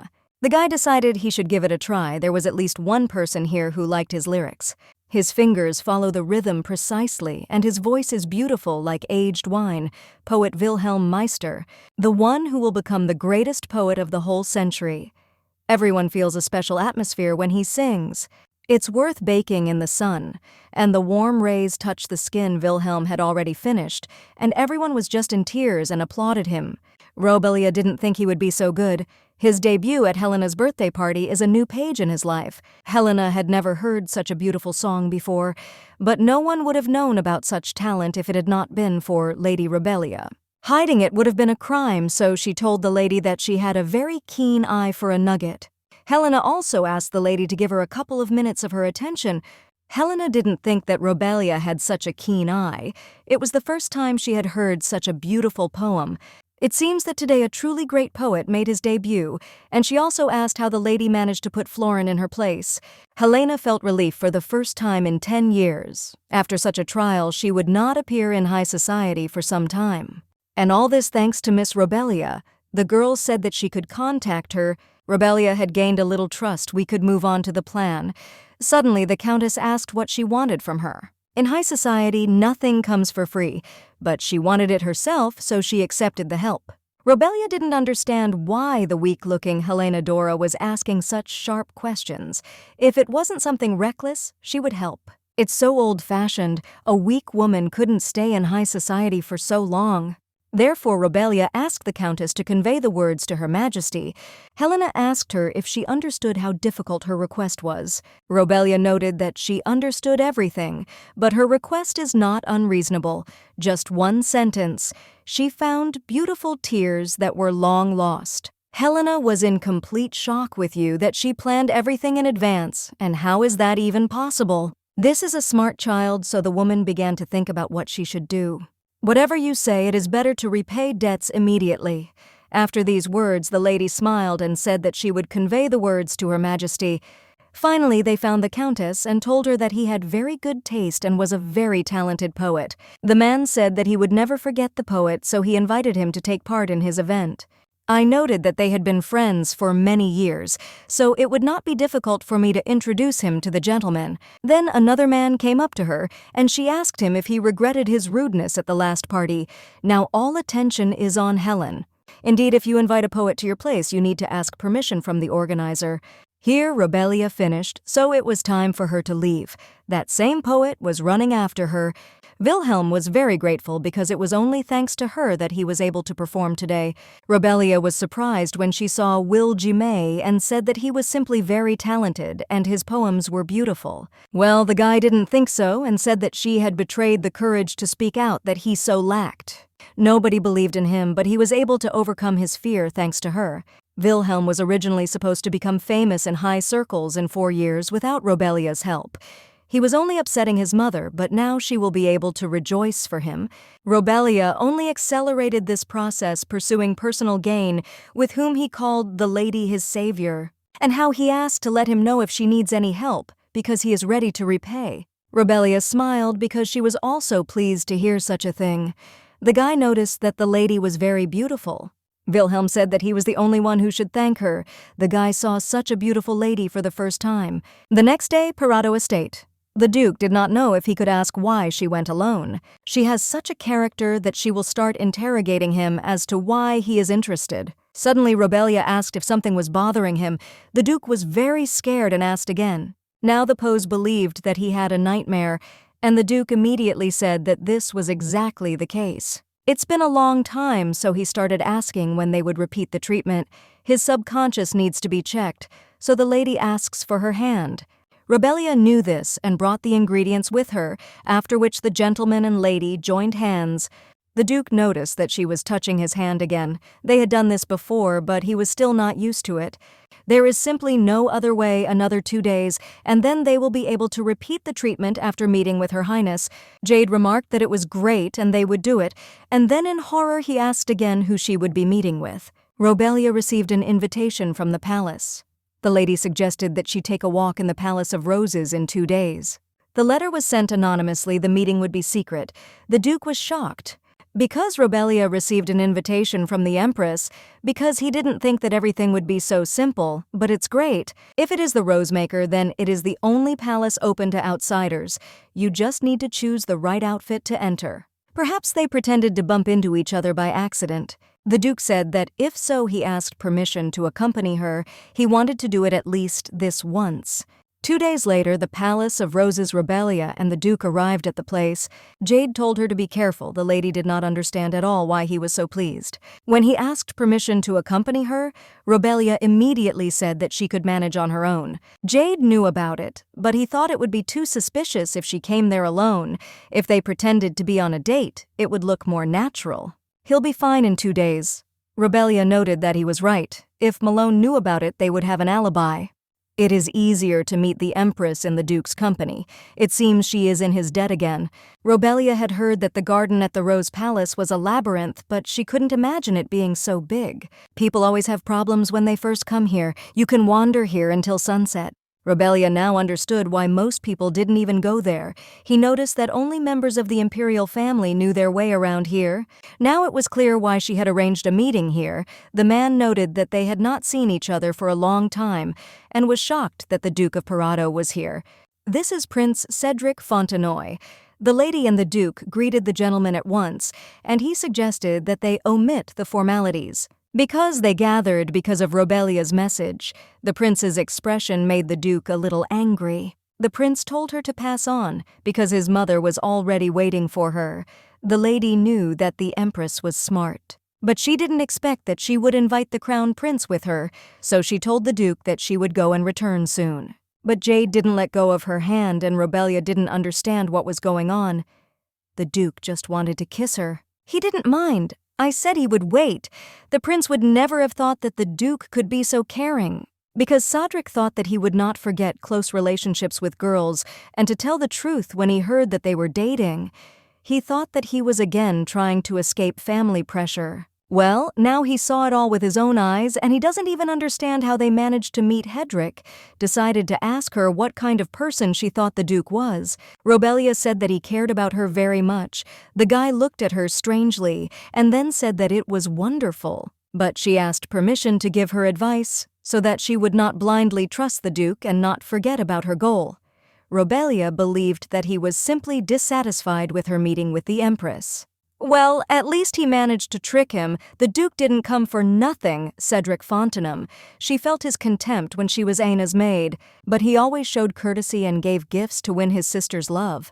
By what methods did he achieve the favor of the people in turn? She always suffered mockery, therefore, because she was an illegitimate child without status. That's why Robelia is usually wary of Cedric. She feels so bad about it. The Crown Prince informed the Empress that she had already arrived. Robelia actually saw the Empress before her and asked if she was the same child, whose words the servant had conveyed to her. Empress Helena Fontenham. For her, it is a big part, but the Empress only asked where he was. And then she ordered her to speak. Robelia was shocked because the mistress did not even let her introduce herself. How did she even find the blue diamond, and does she know its history? How does she know what she wants? The Empress was only concerned with how she learned everything. Nothing more, nothing less. So she didn't even know what to do. Robelia said that it was now owned by the Lagretin family. She had heard that he had won it at an illegal auction that took place in the province of Conchieri. The Empress was simply furious when she heard that name again. If she got involved with them, rumors would be unavoidable. And she can't trust anyone with it either. Robelia said she would buy it and give it to the lady. The girl turned to Her Highness and said that all she had was a bad reputation and no influence. Therefore, no one will suspect anything if she has dealings with the Lagretina family. There were also rumors that Robelia Effalentia was an illegitimate child who became a commoner, first somehow received an invitation to a private party, and then convinced Helen to pass on the message to her. This child is so brave. She has the look of someone who has nothing left to lose, filled only with hatred. The Empress understands such people very well. They will achieve their goal at any cost, so she decided to see what she wanted. The Empress asked out loud what the lady wanted in return. The Crown Prince was completely shocked. The Empress believed that she hardly needed the money, and then she would have bought it and then sold it to her for an exorbitant sum. Perhaps she wants to attend an elite celebration, and then no one will dare to call her illegitimate anymore. Or she wants to marry the Duke of Parado. She is very interested in what Robelia Effalentia's wish is. After a short pause, the girl said that she didn't really need anything. Any other aristocrat could be asked directly, but in an empire, the ruling family is an object of worship. Therefore, the Empress must be the one to choose the reward, so the girl said that she did not need anything. She has always sincerely admired the Empress and wants to be at least a little useful. Robelia has a very good reputation with me, but she will be very happy to help Her Majesty. That's all she wants. Suddenly, the Empress laughed very loudly. She stood up and remarked that the girl was quite brave to decide to help her. Well, she decided to give her a chance and then asked what she could do. It worked. The Empress herself came to this idea. Robelia heard that there was a vacancy in the palace. It would be a great honor for her to participate in the life of Her Majesty in this position. The Empress asked if she wanted to be her subordinate. However, she agreed because she saw her talent for getting useful things, so she would take that position. Malone always wanted his daughter to take the position of confidant, but it will go to Robelia. If she accumulates capital in this position, she will be able to expand her business quickly. This is the first step to restoring her as Effalentia. The girl will undergo training, a pure formality, and then the lady asked where she could send the letter. Rebelia said that the Empress could send to the academy. The woman decided to do so and noted that she should remember that their meeting today was an accident. Rebelia was just walking around the Rose Palace. She liked her intelligence, so the post went to her. She won't be able to access the treasury, but she will allocate some money as a reward for today. The girl was very grateful and understood that the Empress did not entrust her with the management of the property, but only rewarded her for the diamond. But even this is a good result. At the first stages, she will be able to invest without her help. Mom asked Cedric to take Rebelia home. Then the boy thought about something. Cedric turned to Rebelia and did not understand why she did not return to the Ephelentia family. The girl didn't quite understand why he started talking like that. The prince knows that she has always envied Aina. Anyone in her place would feel the same way, especially since Aina is purebred and she is an illegitimate commoner. It's hard to deny, but Rebelia is a commoner, so she shouldn't try to jump above her head. Cedric heard that she and her sister had a fight at the theater. She cares about her so much, so it would be worth being at least a little grateful. And she got involved with a powerful man in a dissolute way. But from this, she did not become more worthy. Rebelia said that she had no disagreements with the lady. The prince was shocked because she said something different. Rebelia was sure that the crown prince was a wise man, and he did not make hasty conclusions after hearing only one side. Her relationship with the Duke is just a coincidence. He accuses her of debauchery. If so, the Duke of Parado is not so stupid as to stay in his house with a harlot. The prince said to be careful with the Duke. It is the only family that even the royal dynasty cannot look down on. After listening to Rebelia, Cedric understands why Aina is so sad. People change very unexpectedly. A couple of months ago, she was kind to Rebelia. The Duke came up to them and interrupted the conversation. He apologized for not noticing it right away. The gentleman simply missed his beloved and therefore asks to forgive his rudeness. The prince said he could take her. Rebelia tried to apologize for today, but everything she said was true, even if he thinks that Aina is right in this situation. After that, they quickly went home. The Duke of Parado's estate. Rebelia needs to hurry to the academy. The Count will definitely come when he learns of her position in the palace. Therefore, she will have to play the fool. The rest of the luggage that the Duke did not carry is already in the carriage. Jade turned to Rebelia and asked if he could help with anything. The lady said that nothing was needed because she would deal with the Count herself. The Duke's presence would only make Malone even more wary. The Duke trusts her, but it is dangerous to go there alone, so he asks her to take at least Gereminus with her. The lady nevertheless agreed and told the Duke that she was very grateful to him for helping her today. Jade smiled and said that there was nothing to thank him for. When a message came from Her Majesty, he would come and pick her up. Count Ephelentia arrived. He was shocked with you that she lives here. Who would have thought that the palace would make such a decision? And he found out about it when the Empress had already issued the decree. The Count turned to the butler and said that he was looking for the room of the student Rebelia. Gereminus asked the lady what she was doing. The girl replied that she needed to pretend that she was studying. If the Count found out that she didn't even live here, he would take her away again, so she asked the knight to help her. Gereminus didn't mind at all. The Duke was heading very quickly towards his niece's room. Yes, he came up and assured the gentleman whether this was definitely Rebelia's room. Malin burst into her room and Gereminus was still talking to the lady about something else.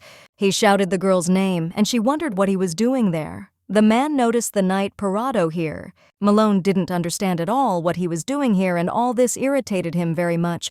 Although he didn't even need to know, he would just tell him to leave. So the gentleman said he had something to say to Rebelia. She asked Gereminus to leave them for a minute. The knight tried to say something, but the lady asked him to stand by the door and to come in immediately at the slightest noise. Gereminus was very twirl because he had heard many rumors about the relationship between Count Ephelentia and Rebelia, so now he is not sure about the rightness of her decision. The Count was told that she had a meeting with the Empress in the Rose Garden, so he wonders what Anna said that made her suddenly decide to make her manager.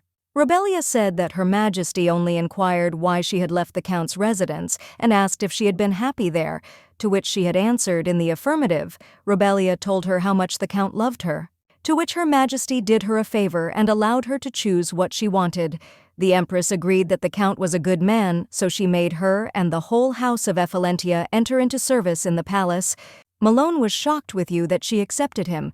The girl noted that he said that if she accepted him, then Ephilentia would return to its former glory. Malone screamed that he was talking about this place being meant for Aina. He had put so much effort into it. Rebelia began to say that she didn't know and would ask the Empress to cancel the order right now. Malone asked if she was really that stupid or just pretending, saying if she did that, then he would no longer be safe. Rebelia resisted the king's order precisely because of Aina. The very fact that she was accepted into the palace service is proof of how hard he worked. The idiot Empress gave her this position only because she thought he loved her like his daughter, and now she realized that the position was not originally intended for her, so it is better not to do anything now. Rebelia should just quietly learn to knit at the academy. He means he will wait until that bad Empress gets tired of her and kicks her out of the palace. Rebelia promised to carry out his order. When Gereminus entered the mistress's room, he immediately asked if she was okay. The lady asked if there was any reason for her to be unwell, Sir Gereminus, though outside never let down his guard for a moment. The Count would never dare to harm her, and it is true that she feels fine. The knight was very eager to help her and thought that perhaps she was too tense. If this was so, he decided to tell her that she would remain by her side until the Queen issued a decree. As a result, Rebelia stayed at the academy for 3 days, waiting for the imperial decree. After classes, she usually went to the academy library. She took only as many books as she could carry and read them all night long, and all this time, as Sir Gereminus had promised, he was always with her. Rebelia asked the knight what his thoughts were on the doctrine of war. Rebelia said that war is a collection of violent events, and their purpose is to force the enemy and his forces to admit defeat. Suddenly, Professor Bridneel came to her. The girl assumed that something had happened since she had rushed into the room like that. Professor Bridneel was a member of the Academy's admissions committee.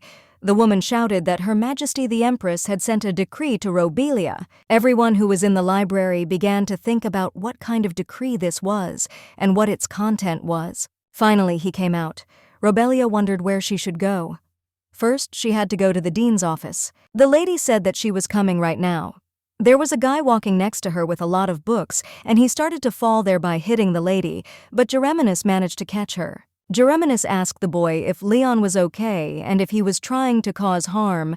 The boy apologized because he couldn't see what was in front of him because of the whole mountain of books. Rebelia sat down and took his glasses, after which the guy became very embarrassed and immediately thanked the lady and quickly ran away. It looks expensive. He probably accidentally dropped it and didn't even notice his brooch.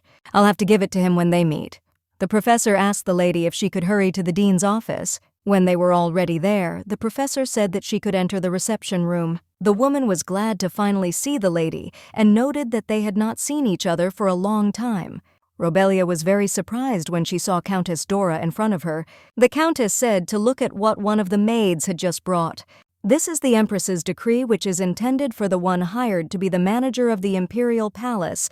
Robelia thought that this letter with the seal must be the decree, so she asked what it was. This is the key to Her Majesty's personal treasury.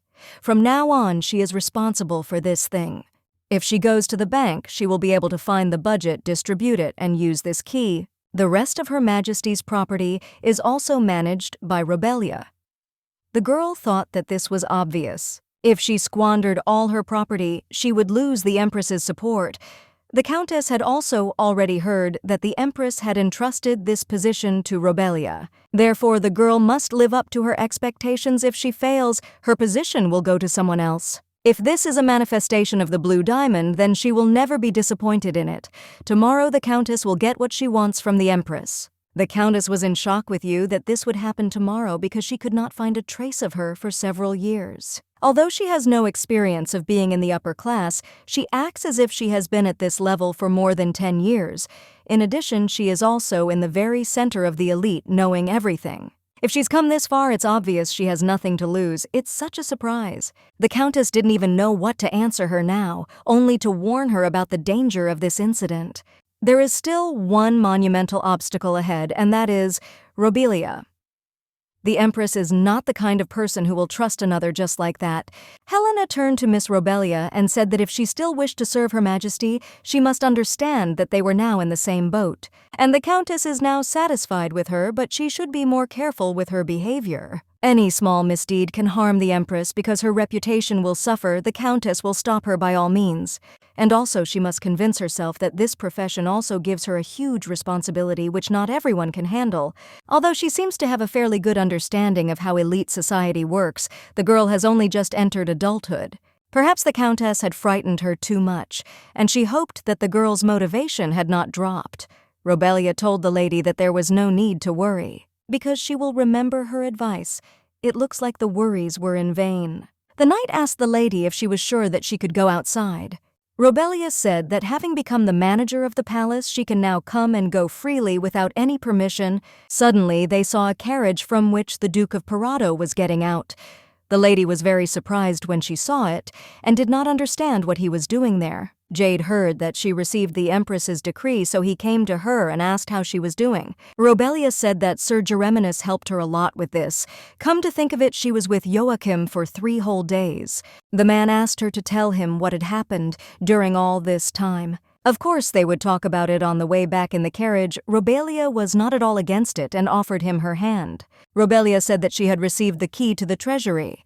She was going to the bank to get money to buy diamonds. The Duke asked if she was serious about this and if she had ever been to a bank. She had never been and had never had any reason to go there before. The Duke suggested that they go together. Since this was the only imperial bank she knew, that the building seemed enormous. But Robelia didn't even imagine that there would be so many people here. They would have to wait until the very end of that line, and it would take a long time. There were a lot of people there. The gentleman told the girl to come in and say her name, and then he would put her in line. The woman noticed that it was the Duke of Parado, so she told the boy to go ahead and she would take care of them. The girl immediately bowed and greeted the gentleman. It was the vibe of 10 years of experience interacting with society. The visit of the gentleman is a great honor for them, and they will take him to the VIP room. It's 1,200,000,000 meniki. Robelia feels that this is new for him too, but the influence of the Duke of Parado is amazing. If it weren't for him, she would have had to stand in line for several hours. The gentleman did not quite understand why she was looking at him like that, but he smiled at her. Robelia asked His Excellency if he could go into the estate first. This world is so unfair. This is too weird. He wanted to tell Miss that no matter what he did wrong, she wouldn't behave like that. That same night, the estate of Count Lagratina father did not understand at all when all these gems will be sold and smashed everything in his path. He heard from the servants that he sold the blue diamond for 80 million meniki. The guy tried to say something about a curse she met you, that it doesn't matter whether he is cursed or not, because he sold an extremely valuable gem at such a low price. If he had sold it for a symbolic 100 million, the income would have already become 20 million. The father did not expect this from his son. He knew that the guy would not become successful, but to do it like that, the guy shouted that he would bargain. Alan told him to double it. He'd get 160 million. He can't say he decided to go 15 times higher because he didn't know how his dad would react. The father decided to ask when he decided to bargain, and the guy said that it was something else. But they were interrupted by the favor, who turned to Alan. Miss Robelia said she wanted to negotiate with him, so she asked for a meeting. Alan asked the servants to leave them alone. The master provided the stone, the sale of which they had agreed upon. Robelia asked if she could look at him, and the gentleman, of course, did not mind. She said that she would buy this damn gem at such an exorbitant price. Then he gave in to temptation and gave the go-ahead for the deal, but no matter how much he thought about it, he still couldn't understand. What if he pretended like nothing happened? So he said it would be fine if she only paid him 100 million. The lady said that he bought it for 80, and then she promised him 15 times more, which is 1,200,000,000. The man was in complete shock when he saw so much money in front of him. Alan told the lady that he would accompany her to the carriage if she did not object. He is very grateful for today's deal, and she probably has no idea how much he gained from it. Robelia said that this is not true for her. This stone is also very important. Besides, she believes that she paid a fair price for it. He also heard that the lady met Louis at the academy. Robelia asked you, so the guy noted that it seemed she didn't know. She meets dozens of different people at the academy. The lady had a hunch that he was referring to his half-brother Louis. Robelia said that she felt like they had never met and that she regretted it. The guy said everything was fine and asked her to get there safe and sound. The next morning, the Pink Palace Helena asked Her Highness if the girl had found the necessary stone. The lady said that this was exactly what she was looking for. The Empress was very pleased with this stone. Suddenly, someone knocked on Robelia's door. The girl asked Sir Gereminus what brought him to her. The gentleman immediately presented the letter, and this surprised Robelia. She became interested in who it was from. But Sir Horror showed there that she should be quieter and not talk. The fact that the Duke gave the order and sent a knight shows that he was very concerned about the issue of security. Robelia realized that this letter was sent from the Imperial Palace. She was going to hold a reception in a week to thank the girl for her efforts, so she had to be ready. In addition, from now on, Robelia will be entitled to 2,400,000,000 maniki, so she can use them as she pleases. The illegitimate child of a count, the daughter of a despised gypsy. She had heard such insults countless times. Well, they couldn't break her because she had a purpose. Robelia started her journey as an ordinary person with nothing to her name, met many people, and they gave her courage. If all these people weren't around, she wouldn't have been able to achieve what she has now. 2,400 million. This amount is enough to open the next business that she has been planning for so long. Now the circumstances are on her side, so she will not miss this chance at any cost. Robelia remembered her mother's last words. Even now, when she closes her eyes, she can hear her mother's weak voice. Fortune is on her side since she's here, but this time it's going to be different, and she's ready to get to Malone. The Count will not get off easy with death. It will take absolutely everything from him. He will do it in the most painful and torturous way. Robelia wants to kill him. Robelia asked her mother to wait a little longer, and then she would return the true Effalentia family. Robelia asked for forgiveness. She was going to start treatment immediately after meeting with Her Highness and the Empress. While the Count stayed at the academy and arrived so late, the Duke said that everything was fine and the nightmares went away after the first time. Jade asked if he needed to continue being unconscious every time. The lady can do nothing about this, but she can share with him a trick on how to induce lucid dreams. You need to set up signs. By doing this, the gentleman will begin to notice them and will be able to faintly realize what is happening and wonder if this is a dream. When the gentleman notices, for example, that his fingers are bending back or look at his watch, about the fingers a little scary, but he likes the idea with still braiding yourself, especially since he always wears a pocket watch. The lady noticed that they looked very old, so she wondered what they meant to him. Robelia asked the Duke to make a habit of looking at his watch at regular times so that he would be more likely to look at it in his sleep. The Duke asked if she was saying that he should get used to it, and then he thought that they would not be able to achieve results in this today. Robelia said probably not. It would be difficult to achieve lucid dreaming right now. The maids were talking about that girl, and they heard that the Duke had called her to him that night too. He never showed much interest in women, but it seems like this time he's really fallen in love. Another maid thought there was no love there because she could see last time how he saw her off at dawn, did what I wanted, and threw her out. One of the maids noticed the master, and the others continued to talk about how a commoner could not please the Duke. And they didn't understand at all why he called a mudblood of gypsy blood his beloved. The maid thought that she was much better than Mrs. Robelia. The Duke could not even imagine that such horror would happen in his house. The maid immediately began to say that it was not what he thought Jade said, that the servants of an aristocrat gossip about their master's personal life like some rats and insult his dear guest as much as they can. The Duke's authority is no joke to them. With their chatter, they have damaged his part as Duke, and now they must take responsibility for it. He ordered the maids to pack their things before dawn and leave the estate. They did not understand at all how he could do this, and the Duke added that they would pay for their mockery. And he will write me recommendations for them. Services that were fired without giving a recommendation, the only way out is to the street. They will never be able to work for the aristocrats again. The aristocrats will never accept those who have caused problems in another estate. Moreover, with all due respect to the Duke of Parado, there is no daredevil who would dare to hire someone who was kicked out of his house. Jade asked Robelia if she was okay. The girl closed her eyes and said yes. Her face didn't show that anything had happened. Robelia couldn't understand why the Duke was angry and so cruel to the maids. The Duke said he was so ashamed that she had to listen to such things on his estate.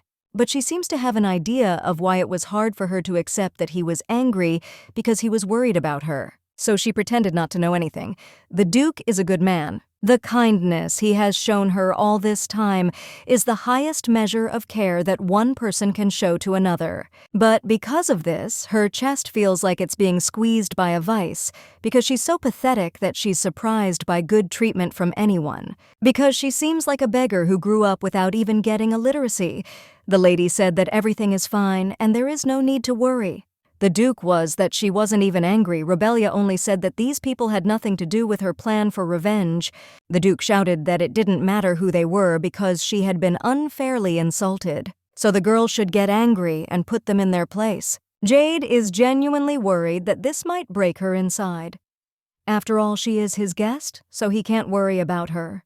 Just in case, as she has already said, she is not interested in anything unless it concerns the return of the inheritance that is rightfully due to her, no matter what they say about her, no matter how people treat her. If they are not involved in the plan together, then it makes no difference to her. She doesn't want to get used to such a warm, human attitude because if it disappears anyway, it would be better not to feel it at all. That's why the lady asked him not to treat her specially, but as an ordinary person. Surely for the Duke, such care is normal, but for her it means letting him get too close. Jade said he understood and offered to continue her treatment, but somehow he seemed more hurt than Robelia. The girl said she would start, and then she found herself in his dream. She believed it was the reception hall of the Imperial Palace. In the original, the second cure was a memory of a battle with monsters. Conscious change the dream. Apparently who he talked to right before going to bed and what he talked about leaves its mark. Robelia tried to concentrate. Judging by the fact that the story takes place in the Imperial Palace, this is the fifth dream from the original called The Reception at the Palace. The reception the Emperor gave to congratulate the Duke of Parado on his victory. Here the curse first appeared. Now is the time for them to come out. The servant said that everyone should greet His Majesty the Emperor and Her Majesty the Empress, and also His Highness the Prince and His Highness the Duke of Parado walked together with smiles on their faces. This appointment took place 4 years ago when Jade was 19. He looks younger than she thought, and perhaps her memory is failing her. At the Fencing Masters tournament, he seemed very grown up. The ladies were very happy to see the gentleman, and it seemed he was looking at them. In any case, the incident with the attack itself will happen during the landing, so it would be better to leave in advance. In the hall, the Duke met the main character's gaze and she immediately turned around and left. She did not understand what it was. After all, they had met each other with their eyes. Robelia decided that this couldn't be happening because there were so many people there and he wouldn't be able to see her.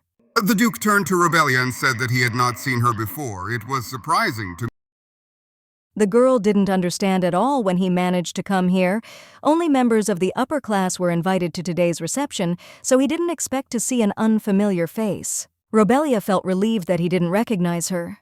That was enough because it was time to pull herself together. If he senses anything suspicious, the curse may not be effective. Robelia said that it was her first time at such a reception, so it was not surprising that the Duke did not recognize her face. Robelia noted that he was the main character, so she didn't quite understand why he went out into the garden so quickly. The gentleman said that it was just like that. He doesn't like such luxurious receptions.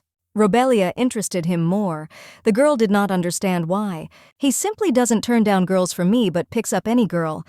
After that, the Duke laughed. Jade asked what was wrong and noted that her face looked like she had seen something shameless. It's probably because she met him for the first time today. The Duke said it was a mirror situation because he hadn't seen her either. But she interested him more, so he decided to ask her if she would believe him if he said that he fell in love with her at first sight. Robelia apologized and asked again what it meant. Dukes himself did not know. He realized that he had embarrassed the girl by speaking frankly. It was obvious that this was their first meeting, but for some reason he had the feeling that he had known her before. Then he had a hunch that this feeling was love.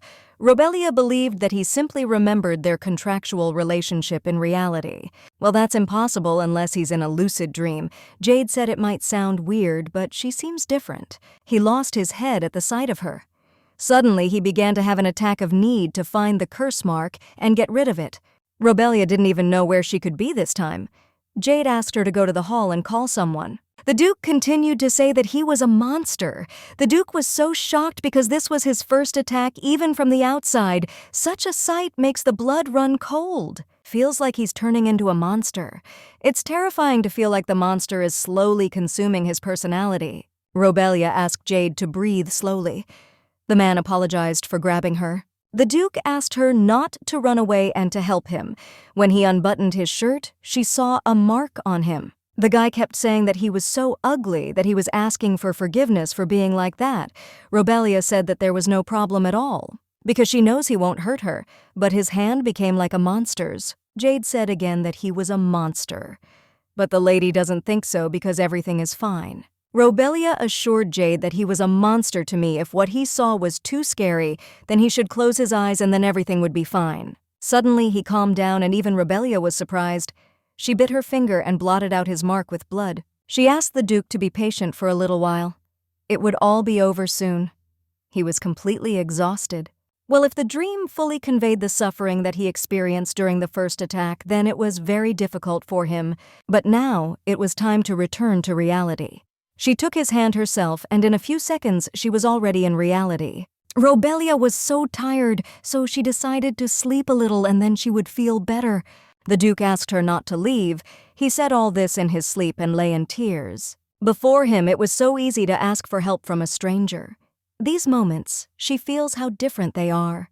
There were people in her life who not only didn't help her in trouble, but only pulled her deeper into a dark pool. Because of people like that, she doesn't trust anyone anymore.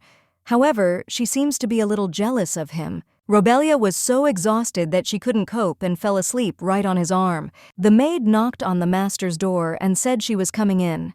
She prepared water for him to bathe. The Duke told her that Robelia was still sleeping, so she asked her to come later.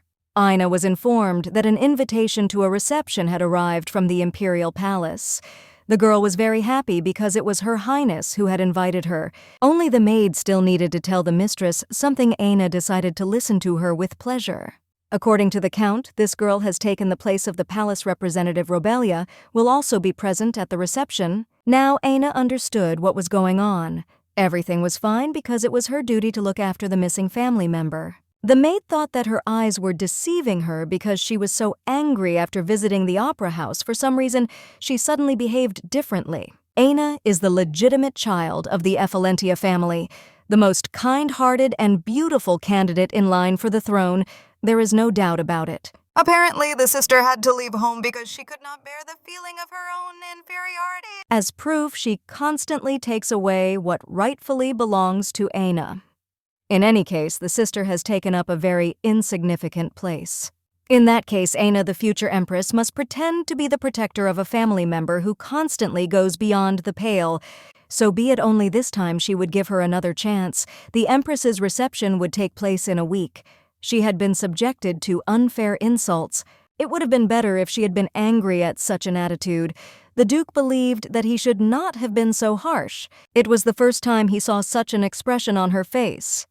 The butler came up to him because the master had called him names. The Duke turned to Geralt and asked if he knew why he had called him. The butler believed that it was because of the scandal that had happened the other day.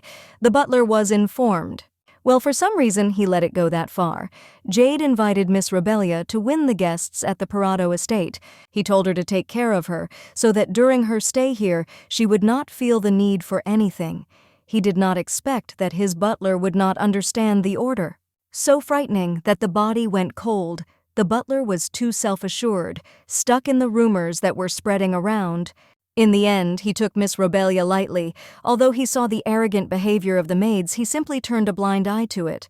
The blame for this incident lies entirely with him and nothing else. In connection with what happened, the Duke decided to punish him.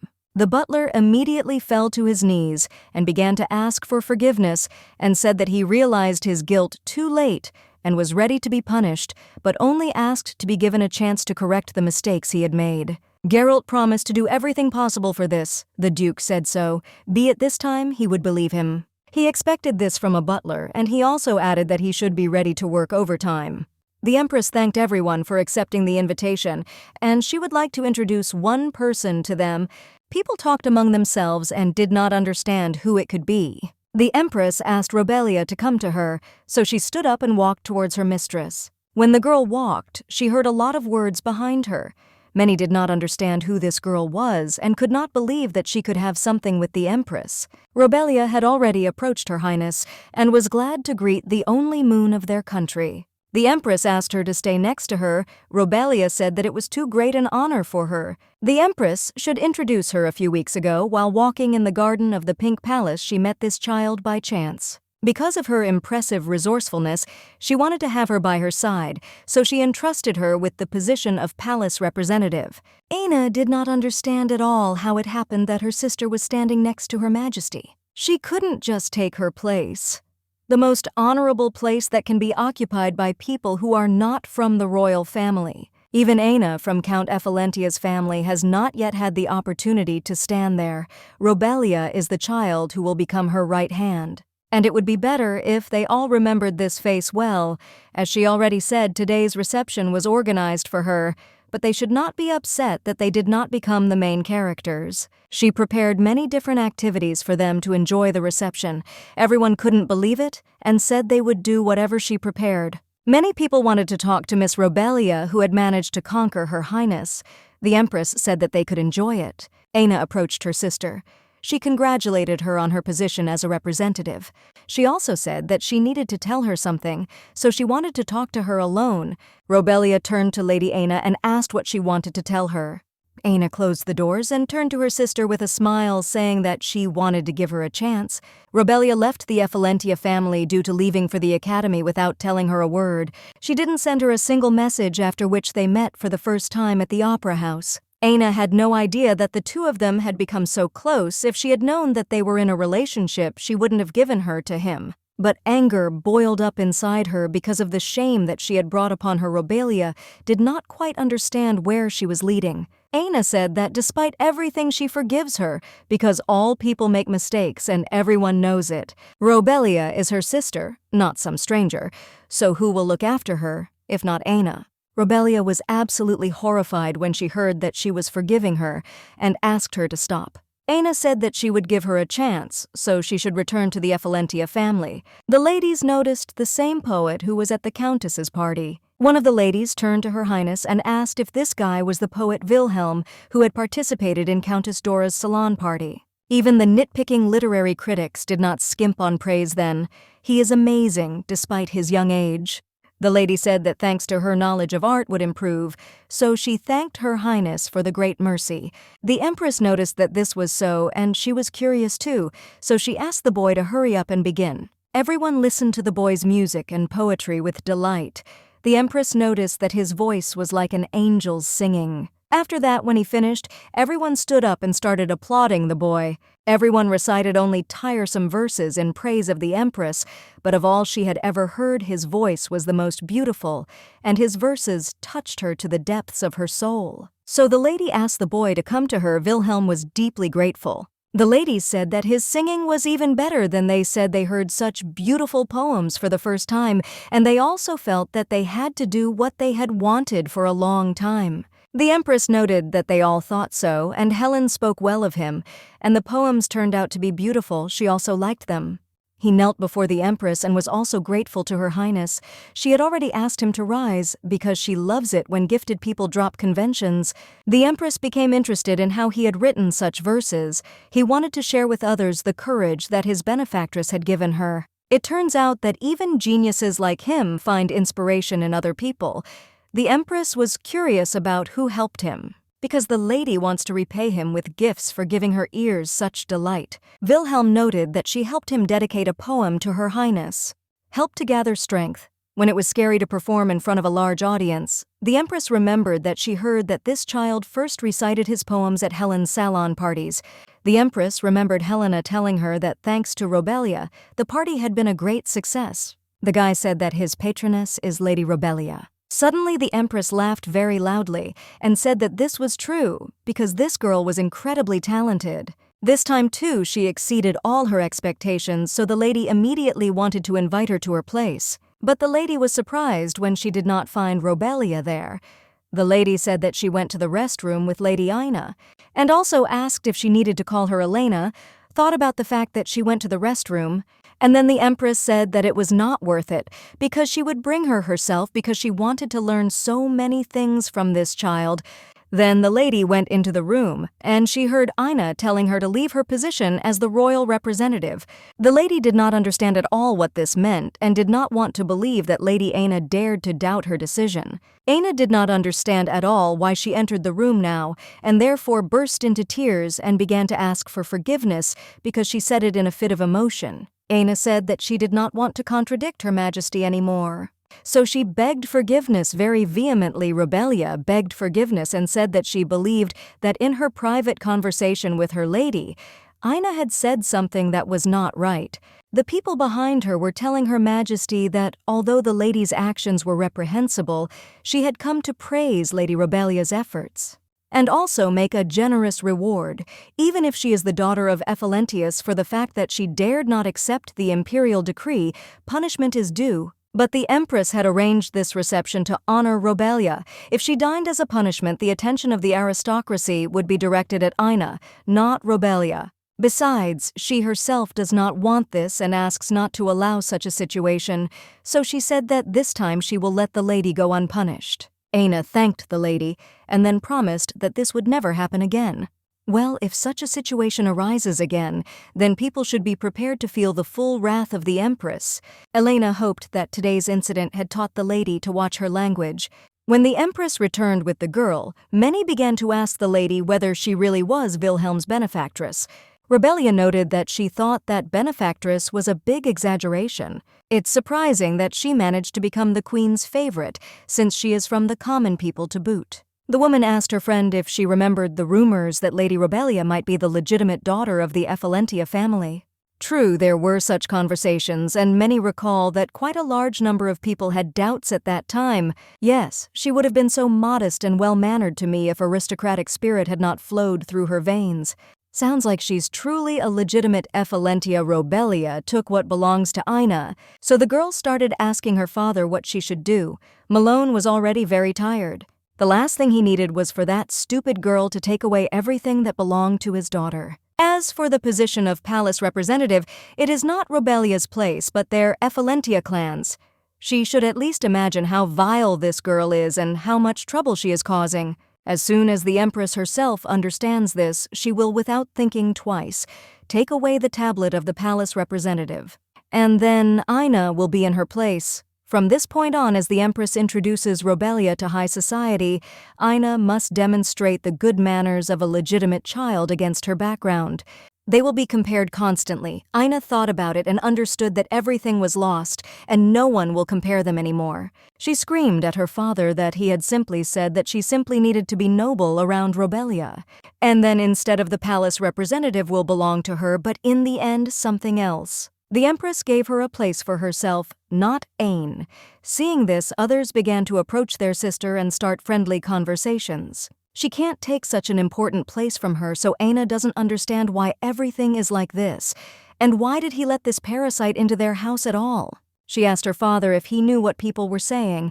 They all thought that the girl was Ephelentius's legitimate child. And the girl thought that it was all because of her father, and then Malone raised his hand to his daughter. The man simply hit her in the face. Aina could not believe that her father hit her and thought that it was not true. But still the girl decided to ask her father why he did it. Malone raised her, and this is how she repaid him. She was disgraced at a salon party, and his daughter came as if nothing had happened. He was horrified that she had heard rumors that Rebelia was a legitimate child. And with all this, she just calmly left there and did not object to these rumors in any way. Malin shouted that he had eaten and invested so much in order to gain the Empress's favor, and she could not even help but disgrace them. Father said that if she had done as she was told, there would have been no problems, but she ruined everything. Therefore she must remember well that everything that Ephelentius has is not her property. Her father gave her all of this. The clothes she wears, the best food she eats every day, right down to how everyone idolizes her. If she understood everything, then he ordered her to stay in her room for a whole month. No food until she realizes her mistakes. Aina thought about how her father doesn't love her. Malone ordered the maids not to give her water until he ordered otherwise. The Count noted that this should have been done earlier. Aina was shocked because she was his daughter. Just like her sister in her hands, she herself was a puppet in her father's hands. Aina was a way to bring honor to the Ephelentia family, and she finally realized it. The gardener approached the Duke and said that he would take care of it, but the gentleman said that it was not worth it and that he had better go and rest since it was not late yet. He did not understand how, after all, the Duke was cutting his favorite flowers. He told the master that he could not rest while he was doing his work for him. Lady Rebelia approached them. The Duke was glad to see her and also asked if everything went well. For some reason, this was the first time they met since that day, and it still felt so awkward. I already said that I liked the Empress, and the Duke noted that it always felt like she could handle difficult tasks, as if they were nothing to her. Rebelia said that she was lucky this time, and now she had to tell him. The Duke said that even if she was lucky, it still wasn't easy to do. Rebelia really wanted to apologize to him. It was necessary to draw a line, but she couldn't hurt him. As soon as he finishes speaking, she wants to apologize to him, but suddenly the Duke himself asked for forgiveness for yesterday. He raised his voice because he was worried about her. She must have been scared. So he asks for forgiveness that she was so upset that she said all sorts of things without trying to understand her, and also promised to be more careful in the future. At that moment, strangely, she felt calm. But she did not understand at all why this was so. Rebelia thought it was because she was the first to be reached out for a hand again. She also apologized for her harsh words. Why did you warm her heart? Now she is going to open her own business. The Duke asked her what she thought about her first business and whether she was thinking of opening a boutique. But of course the enterprise would be simple, but not that simple. Rebelia wants to go to Meodanian. The Duke realized that this is the mining area, which is to the west, and then he noted that it was very dangerous, as she herself knew I, who had failed in business and lost everything, was settling in those lands. Therefore, they are not famous for their safety. Even with a large capital, it will not be possible to start mining, and the risks of such an enterprise are incredibly high. No matter how much money she invests, if she doesn't make a profit in the end, all that will be left in her hands is the earth and stones. That's what the mining business is. The lady noted that the Duke was right, the mines were high risk, but if you succeeded, there was no better way to get rich. Jade added that there was another problem. This place was almost entirely owned by Count Ephelentia. The girl has a good mine in mind, and the Count won't know that it's her. This time Rebelia is going to play a game that only benefits her. To do this, she wants to ask the Duke for something. The Duke smiled and noted that it seemed she had a plan again. Whatever it was, he would be happy to help. The servant gave the lady the thing she asked for because it was already finished. Rebelia noticed that it really was like the real thing. Rebelia was very grateful, and she did not know that the herald had connections in such places. The butler noted that her actions would be limited, and the Duke again inquired whether the commoner's identity card would be suitable. Rebelia said that it was so, because she was also from the common people, and she also asked to convey her gratitude to the Duke. Aristocrats are too famous. Suddenly, the butler turned to the lady and asked for forgiveness for what had happened. Rebelia didn't quite understand what he meant. The butler hadn't performed his duties as a butler with due diligence and had treated her rudely, so he sincerely apologized for that. He is ashamed that he made her go through these terrible things while we were staying with them. Where did you ask the mistress to tell you what punishment she wanted for him? And he would humbly accept it. Rebelia was shocked that he had spoken to the butler, but she was really okay. She told him that she understood him and that he shouldn't worry too much about what happened because if you look at the truth, it wasn't his mistake. Geralt was grateful to the lady and promised to make every effort to ensure that life in the estate would flow without flaws from now on, and if there was anything needed, she could tell him at any time. The maids called the lady and said that they had prepared everything as the mistress had asked. When the maids were finished, they noticed that their mistress was a completely different person. Now she was Catherine Hayward. This is the form she will use in Meodanion. The butler noted that it was definitely not Lady Rebelia he saw. Gereminus asked the maid to stop for a moment. He would follow her if she let him go. The maid said that she had brought him. The knight said that this was Lady Rebelia's room. Gereminus asked the girl who she was. The maids were glad because he did not recognize her. One of them said that she was Lady Rebelia. The lady also decided to greet the gentleman, and he was in complete shock. He couldn't believe that what she said about traveling on a separate ID was actually true. The maid remarked that they had simply put makeup on her, and they also planned to make him Robelia's brother because he is responsible for the safety of this trip. The girl was shocked that it turns out that you can do this with makeup. She doesn't even recognize herself. The maid told the lady to try on a new identity and meet the Duke. It was necessary to make it so that her beloved did not recognize her, and Robelia in turn was very surprised. The man was grateful to his lordship for the discussion and said he would be leaving now. The Duke said he would report tomorrow whether it was accepted or not. We must return to the study and take care of everything else. The butler knocked on the door and told the gentleman that it was he. It seems that the gentleman is very busy today, so he made some tea that would help him sleep and asked the gentleman to taste it. Jade understood me completely what it was with the herald. He probably brought a special sleeping tea when he works. When the Duke looked at the red-haired girl, he immediately thought that it was Lady Robelia. The gentleman asked why Miss looked like that. The maids had said earlier that it couldn't be like that and he certainly wouldn't recognize her. Robelia said the maid simply said they had made her up so he wouldn't recognize her. The Duke was surprised that they did this so that he would not be able to recognize her and therefore smiled. That's why they sent her to him in the game, and the man immediately knew that the maids did it. The lady didn't understand at all how he had guessed. Jade noted that they should have told her to change her perfume first because she smelled like her. Well, it wasn't just him. Harold was acting very strange, and that was the most noticeable thing. Today, the hot one gave her a fake ID, so he didn't expect it, but still the lady thought that he was rubbing himself since she changed her appearance. And all in vain. The Duke noted that it seemed to him that even if she had changed her perfume and he had met her on the street, I don't know anything he would still have recognized her. They are connected only by a contract, but for him she is like salvation. Nightmares were dreamed every day, the curse manifested itself more and more often, and the Duke gradually lost the desire to fight him. The days when he turned into a monster were terrible. Robelia rescued him from such a life, and they never had a chance to talk properly. The Duke is grateful to her with all his heart for the peace of mind she has given him, so he sincerely intends to help her more than they agreed upon.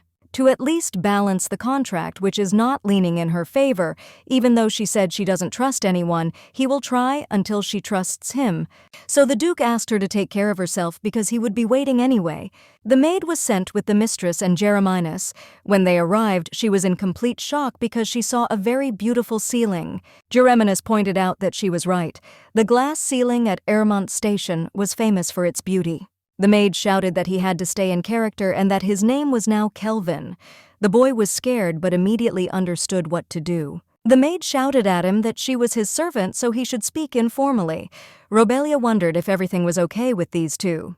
The training has been completed. Mary is in charge of makeup as well as their servants, and Kelvin, that is Jereminas, is in charge of security. Robelia noted that this building was also built by her father mining, and railroads are the main sources of income for the Effalentia family. Previously, there were no railways or trains in the empire, and my father was keen on traveling at that time. As soon as he saw them and having received permission from the imperial family, he began to import them. It's just a station where the train stops, but my father was so dedicated to his work that he put so much effort into its construction. Whatever she needs to get this Ermine station back too. The knight noted that they had arrived. Jereminas asked his mistress to get up, and the maid noticed that they were now behaving like real brother and sister. Mary said that she was with them too. It was time to go to Merdanian, so we had to hurry. The compartment was very luxurious, and the lady could not believe that everything was shaking just as much as before. Mary remarked that it had been 4 days and she was still not feeling any better. Jereminas informed the lady that he had brought lemon water and peppermint drops. Robelia said she wanted to rest for a bit, so she closed her eyes. Mary was shocked that she was so sick. It seems that the lady is having a hard time traveling. Mary pointed out that they could have sent a representative instead of going to the mines in person. Jereminas himself doesn't understand it. The representatives would not be able to do what the lady is going to do. Somehow I don't know she was able to become a representative of the palace, but she has neither status nor experience, so no one expects much from her. So Robelia is going to try hard. If the mines really become the property of Her Majesty, then she will be able to gain more trust. Mary said that then the lady should cheer up quickly, and Jereminas said that she should eat some more sugar. Be that as it may, she needs Mary and Jeremy's help for the future business. The knight promised to do everything in his power, and the maid agreed with him and also promised.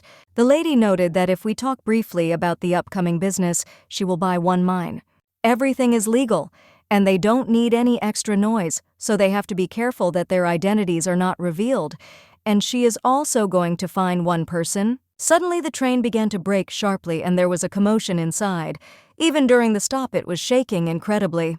The conductor informed the passengers that they had arrived in the western mining region Merdanion, Hotel Merdanion. Mary thought they were going to die. As soon as they got off the train, the traders came flying in from all sides. It could happen that the wig could fly off the lady, and then they wouldn't even know what they would do. Mary was so worried about that. Robelia, who thought about this, I wonder what would have happened if they had been exposed immediately upon arrival. Gereminus noted that the merchants were too pushy, and Solyanka said that Sir was like a flattened pie. Mary finally got everything laid out. The lady said she did a great job. Now that the luggage is finished, if the lady still has strength, they can go and look around Merdanion. The maid was shocked that the mistress wanted to do it right now because she didn't expect that she had so much energy. The knight asked about the lady and where they were going.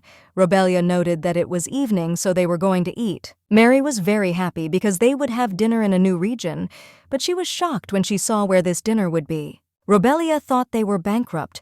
The knight asked her to wait here. He would see if they were working or not. When the lady looked around the corner, she noticed a man saying that his family had already borrowed 10 million. The guy was shocked because the gentleman said 10 million, but they only took 2. The man said that if they lent, they should return it with interest, because they do not pay. The man shouted for him to give him at least 3,000 dollars. He said that he really didn't have it. Well, he came here for a drink and he's not going to give it back. Suddenly a man came up behind her. The stranger noted that he had not seen this girl in Merdanion before and that she had arrived at an untimely time. One screamed that she was hiding here like a rat, and she probably knew that bastard Joel. Another said that she was just passing by. Laurie shouted for him to take his dirty hands off the lady, but the stranger immediately threw her away. Robelia immediately rushed after the maid, but the man grabbed her by the hand. The servant told the master that he would lay out the documents in his office. Jade asked him to put the ones concerning Merdanion separately. The gentleman was sure that Robelia was doing well. The stranger then noted that he had not come across a large catch for a long time. He was very curious how much they would give for such a girl. Robelia didn't even know what to do. The man said that even if not, things weren't going well, so she'd do. If this continues, they might be exposed, so the lady hit the man on the legs. Robelia realized that she had to call Sir Gereminus quickly. The stranger became very angry and shouted that he would kill her. At that very moment, something hit him in the face. It was Gereminus who was apologizing for coming so late. His ally was shocked that he lost, so he didn't know what to do now. He hadn't even called any of the guys yet, so he decided he needed to get away quickly. He shouted after them that he remembered them. Robelia approached Mary and asked if the liana was okay since it had fallen because of the lady. The girl said that everything was fine, only her clothes were dirty. She was very upset because the mistress's hands were wounded. Gereminus said he would call a doctor, but the lady said it was not necessary because everything was fine, and it was just a small bruise, it would quickly pass. Robelia needed to talk to someone, and then she approached the man and asked if this gentleman was Joel Primer. The man turned to her and asked again who she was to know him. Joel Primer is Silverstone's son. The lady noted that Silverstone's son is the same as she read in the original. Robelia said that she came because she had a favor to ask of him. Joel was surprised and noted that, as she herself could see, he was barely making ends meet, and he also did not know how she knew his name. Robelia said that he had a debt of 10 million and she would pay that amount. In return, he would arrange for her to meet his father, Silverstone. The boy was surprised. He couldn't believe that they had sent people from there and asked if he should bring her to her father, knowing what she was going to do. Joel said that if they think he's going to sell out his family, that's not true, and they can just think he's a fool and they'd better kill him, like you do idiots. They did not understand at all why they would beat someone and ask him to listen because it seemed there was a misunderstanding. There's nothing she can do, she might lose it, but for the sake of the plan, there's nothing left to do but give it to someone else now. Robelia asked him to give this to Silverstone. She really wants his father to see it. Well, then he will decide whether to meet with her or not. 10 million, just for the transfer of this thing. The gentleman has nothing to lose. They were staying at the Hotel Schwerin, and if he wanted, he could ask Catherine Hayard there. Notable points. From an aristocratic family that went bankrupt and moved to the provinces several generations ago, now a commoner. Great, they were going to buy the 9th mine, which was causing him nothing but trouble. Gereminus was wearing expensive clothes borrowed from the Duke. The man tried to calm down because until the stamp was put, nothing was sold. As far as he knows, the Hayard family went bankrupt several generations ago, so he wonders how they got the capital to buy it. Gereminus asked the gentleman why he was asking about someone else's property. He did not understand what kind of look this was for a commoner. And then the gentleman apologized because as a seller he must ensure the solvency of the buyers before the contract. Robelia said that they had recently discovered their great-grandfather's inheritance, government bonds of the Western Kingdom, and then provided the document. Why do they say and said that a few years ago there was a real silk boom? Some of those who find wealth out of the blue are very lucky. The seller said that this was a very good solution. If he had his father's bonds, he would have bought such a mine himself. Robelia noted that they thought it was just a piece of paper and were about to throw it into the fire, but her father recognized the seal of the Western Kingdom. By this time, huge interest should have accrued. The seller was very happy because he got very naive buyers. They don't understand anything at all. We don't understand the value of the money that fell on them. First, he drew up a draft of the contract, so they asked to read it. They weren't sure that everything was in order, but the gentleman said that they needed to read it anyway. Viscount Roan has no idea, and for him 700 million seems like a sum that fell to him by chance, but for her it is extremely cheap. The lady said that everything seemed to be fine with the contract. The salesman smiled and told her to firmly put her stamp on it. The seller thought that they would manage in 5 days. During this time, he would report this matter to Count Effalentia, and having received his permission, he would definitely sell them the 9th mine. The lady was surprised that it would only take 5 days because she thought it usually took 2 weeks. Gereminus noted that no matter how fast the train was, it would take a week there and back. The shopkeeper said the Count would be visiting soon, and he was going to report to him personally. Robelia tensed up a little when she realized that the Count would come in person. He will arrive with Lady Aina. This was definitely not the case in the original. It has been at least 3 years since Aina started her first business in the mines, and the remark appeared that she was going to Merdanian for the first time. She suggested digging a little deeper into mine number 9, whose work had been stopped due to a huge deficit. In just 1 week, she received a huge amount of money, so the lady did not quite understand why everything had changed and did not want to believe in a bad outcome. Maybe it's because she doesn't act like she did in the original. We need to find out. Malin told Aina that he raised her like a bird in a luxurious cage. This time she must look closely at everything in Merdanian, look at what business he is doing to preserve the Effalentian line.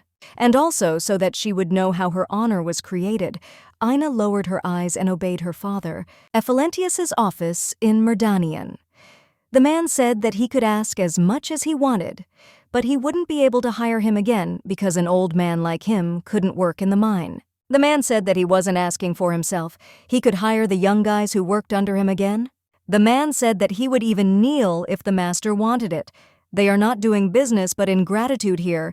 Therefore people must have a conscience. 15 years ago he miscalculated. It was unfair, and the accusation, I told you. He didn't look like the type of person who would do something like that after decades of devotion to the Effalentia family. The man said that he was fed up. If he wanted to, he could do the work for him in any case. He didn't know anything, and it was time for him to go. Joel approached his father. He didn't quite understand what he was doing there, and the guy said that he had business with him. He didn't even know if it would be right to give it to his father now. And his father asked him again what he was doing there. Joel said that someone had asked him to give this to him. The gentleman realized that this was Mrs. Julia's pendant, and then he asked who had told him to give it to him. Gereminus told the lady that regarding her request, even in the Information Guild, he could not find out anything about the daughter of Count Effalentius, besides the fact that she will be attending Baroness Ebien's party. And then the gentleman asked if he needed to find out more information, but the lady said that it was not necessary because everything was fine. If Aina came to Merdanian because she behaved differently than in the original, then the events of that day were probably the reason. There would be other reasons, there would be information. But since there is none, the lady thinks that Malone brought her in order to restore her position.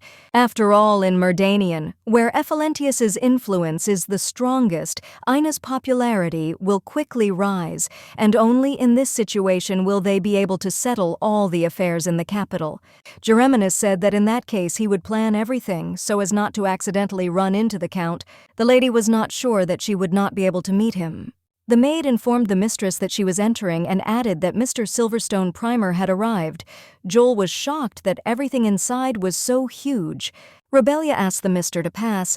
Joel was completely horrified and began asking who she even was. He didn't want to believe that he had been deceived, and Silverstone recognized her as the daughter of Count Ephalentius. He didn't understand at all how the lady ended up here, and the guy was shocked that they actually knew each other. Rebelia noted that she had come to see him. They asked their son to leave the room, and the knight and the maid also left. Rebelia asked him if he could tell her about that time. After the death of Count Ephalentia, that is, James Silverstone did not obey Malone, and he fired him, accusing him of embezzling state funds, and even the miners who worked under his leadership were fired for various reasons. And since all the business in the mines was in the hands of Ephalentius, none of them could get a job anymore. As a result, half of them left Merdanian with their families. Silverstone went to Malone and asked him to hire at least other people again, but received only humiliation and ridicule for his position. Rebelia was shocked with you how low Malone had sunk. Silverstone is one of the few who didn't bow down to Malone after his father's death. At the source, he also found Rebelia and asked her to return the business in the mines in an honest way. Rebelia was a villain and had no intention of helping others, but now things are different.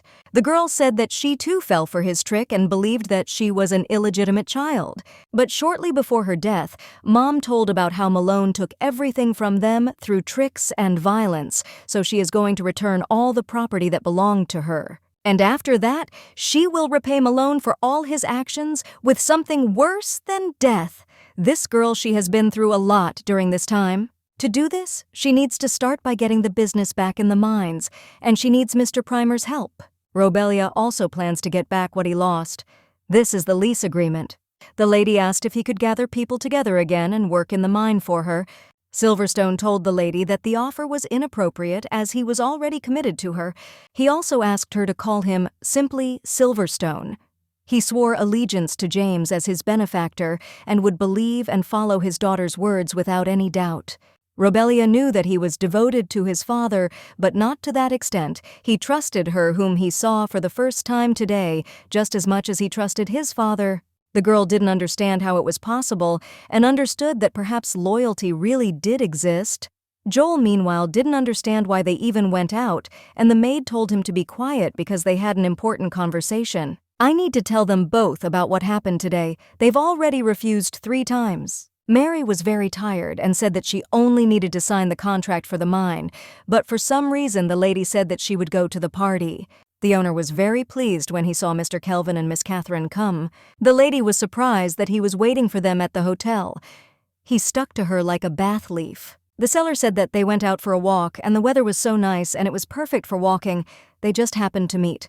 It was definitely fate, so he decided to give them invitations to the party. They had already refused to go 3 times, and they had not met by chance. The seller said that it was their first time here, that's why they refused. This is Merdanian. They should get used to enjoying parties with aristocrats and simple businessmen. Kelvin said that parties were not their thing. The shop assistant insisted that if the gentleman couldn't come, Lady Catherine could come instead. The seller said he would keep in mind that they would come. In the end, they accepted it. Mary didn't understand at all how the earth could bear such people. Gereminus said that everything was fine and he could go himself at the party she would be introduced to, Count Ephalentius. The lady said that it was not worth it. There was always a chance of getting caught, and if it was necessary to meet with him for the contract, then she would meet. Rebelia decided to take this risk at the party. Word came that Lady Catherine Hired had arrived. It seemed that Malone was not there yet. She heard a man saying that he was late because of business. If he had known that he would meet a girl like her, he would have rushed here earlier. She had an unfamiliar face, so he assumed she was alone here.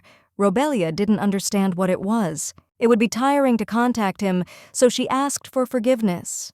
But the man said that first she had to hear his name. She could refuse later. This is Theodore, the eldest son of Count Legredin. He wants to dance with her. That's why he asked her what family she is from. Robelia noted that it seemed he was mistaken because she was a commoner. The man was shocked with you that she had deceived him. Everyone started talking about Mr. Theodore, and Alan looked in that direction. The lady who was talking to Alan did not understand what was going on. The gentleman asked him to forgive her because he needed to go away. Theodore did not understand at all how a despised commoner dared to pretend to be an aristocrat. Robelia didn't understand what was going on because she hadn't done anything. Theodore didn't understand at all what she meant by didn't do anything. Alan, in front of the girl, and apologized to his brother. Here I did not understand where he came from here. Alan said that this girl was his partner. The lady was very surprised when she saw him. Robelia knew he couldn't recognize her. Alan remarked that she looked like Catherine of the Hayard family. He apologizes for his brother. He made a big mistake. The lady said that it is not worth it. On the contrary, she is grateful that he helped her. Robelia was glad he didn't recognize her. He just wanted to interrupt my dignified older brother behavior. The lady thinks that the place of heir will go to the younger brother. It turned out so awkward the brother always disgraces them, so the gentleman asked her to stay with him for a little while if you don't mind. They will have something like a temporary partnership. Robelia thought that he was pretending to be nice to everyone, but it seems that this is not so. Malan said that Ina is the head of their branch in Merdanian. Alan noted that it seemed like the Ephelentia had arrived since it was so noisy. He also asked the lady if she was interested in them. The girl asked if there was anyone among the entrepreneurs who did not know about the Count's family. The gentleman noted that she was right because it was a legendary family.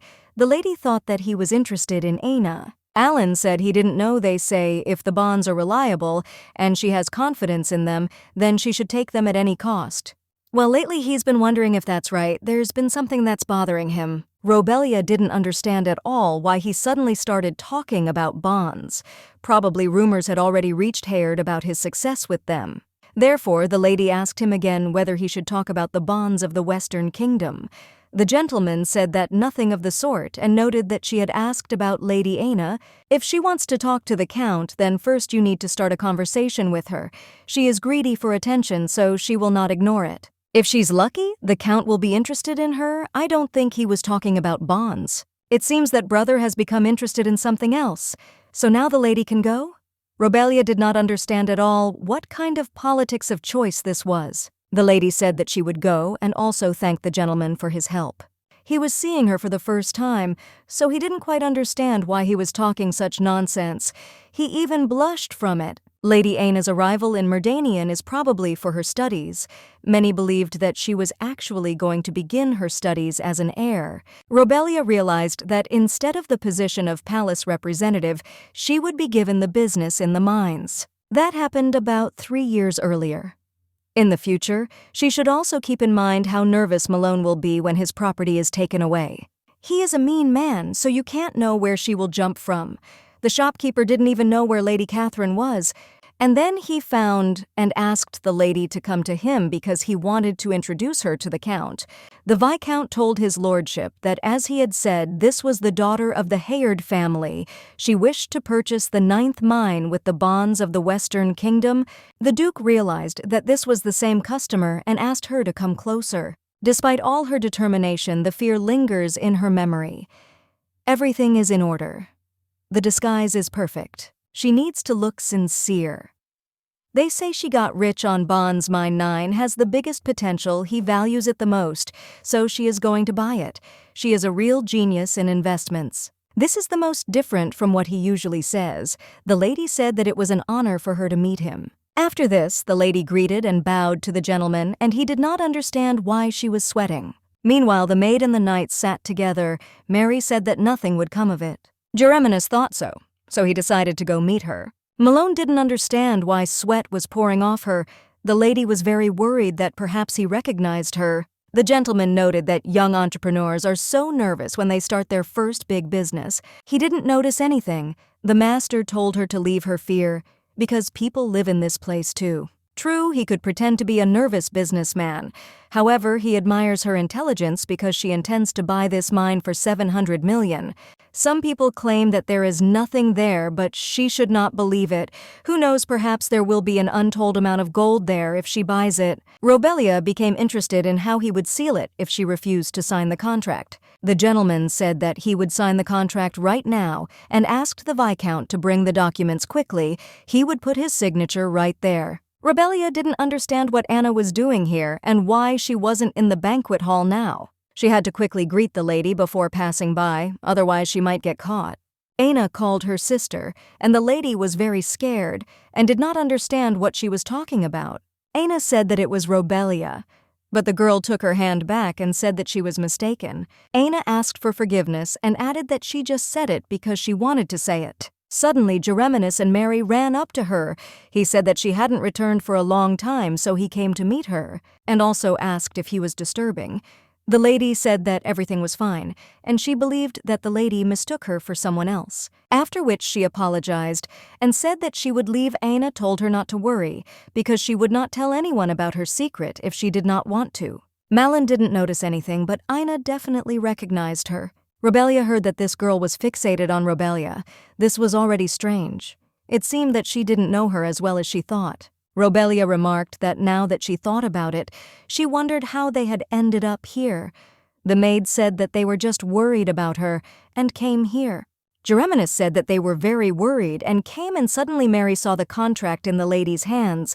Robelia said that they had made an agreement that if they paid the remaining money tomorrow, the mine would be hers entirely.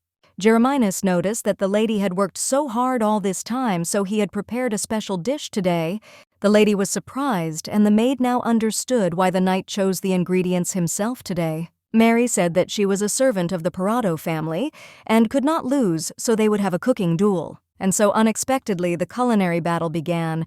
The maid's dish didn't quite turn out. Mary thought it was strange because Hilda seemed to do everything the same way, but she did it better.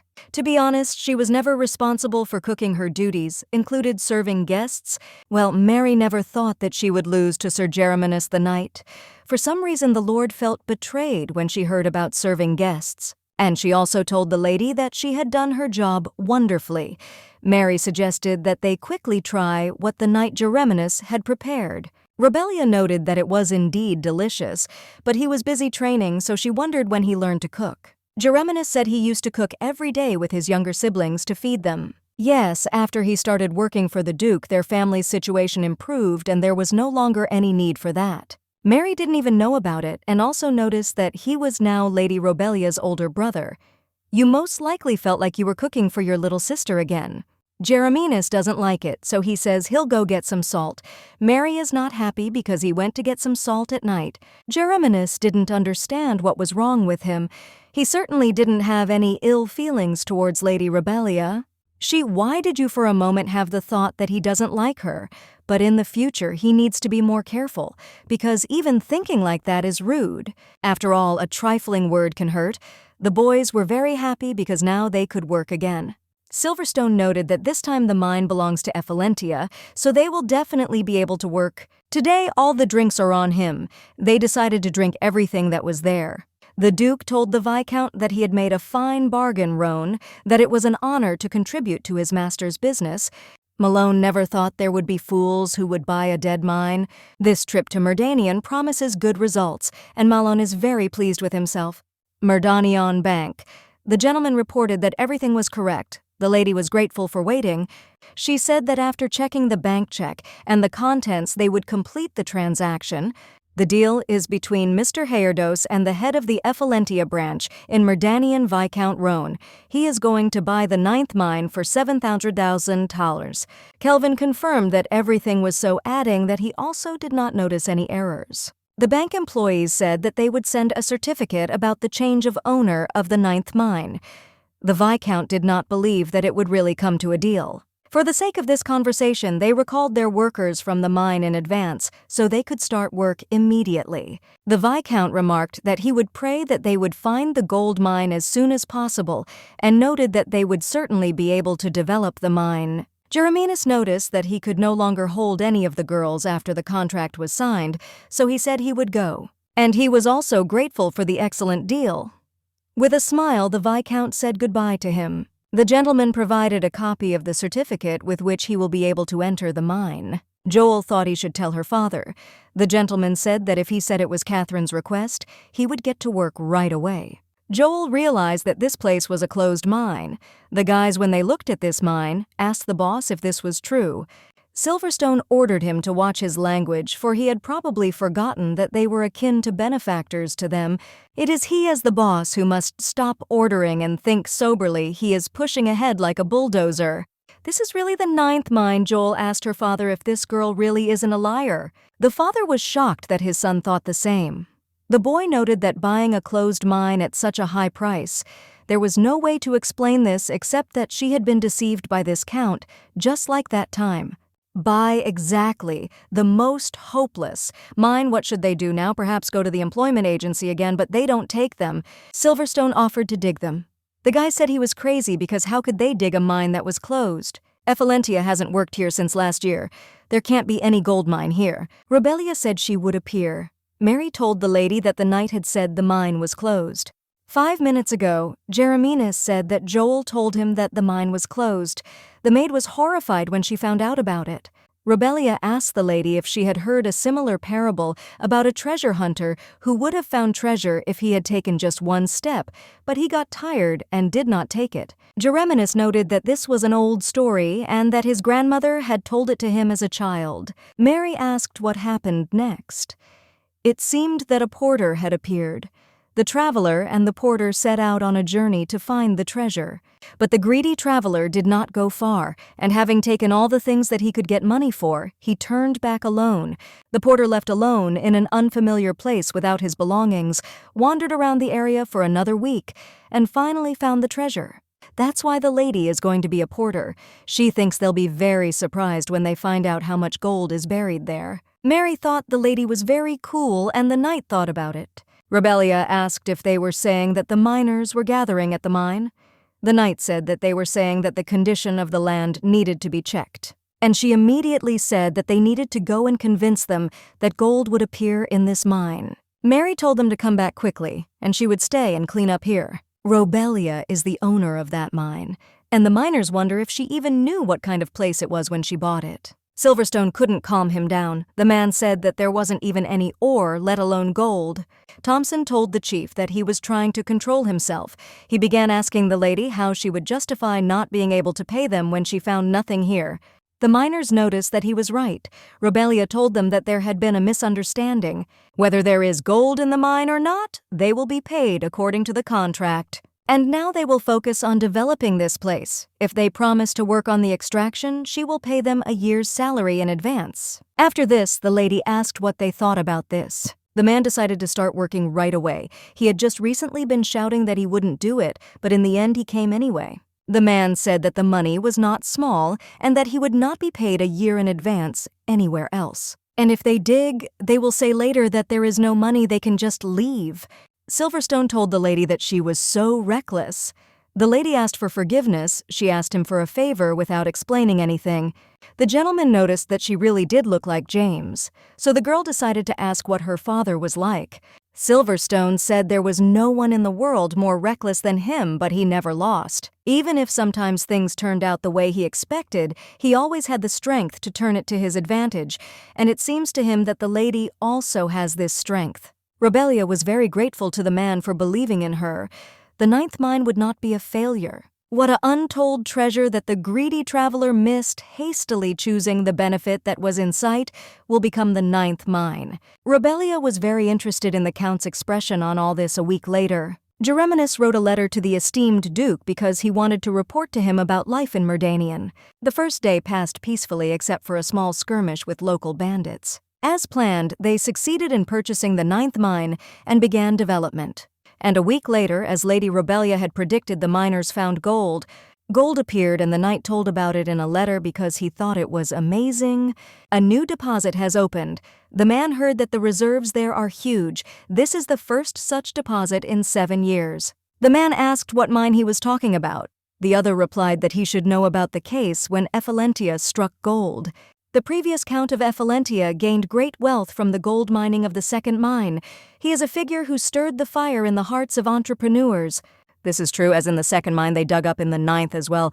The man was in complete shock when he heard about this and screamed, asking if it was really in the 9th, and was outraged that it was the Ephelentia mine again. Only, they are capable of this.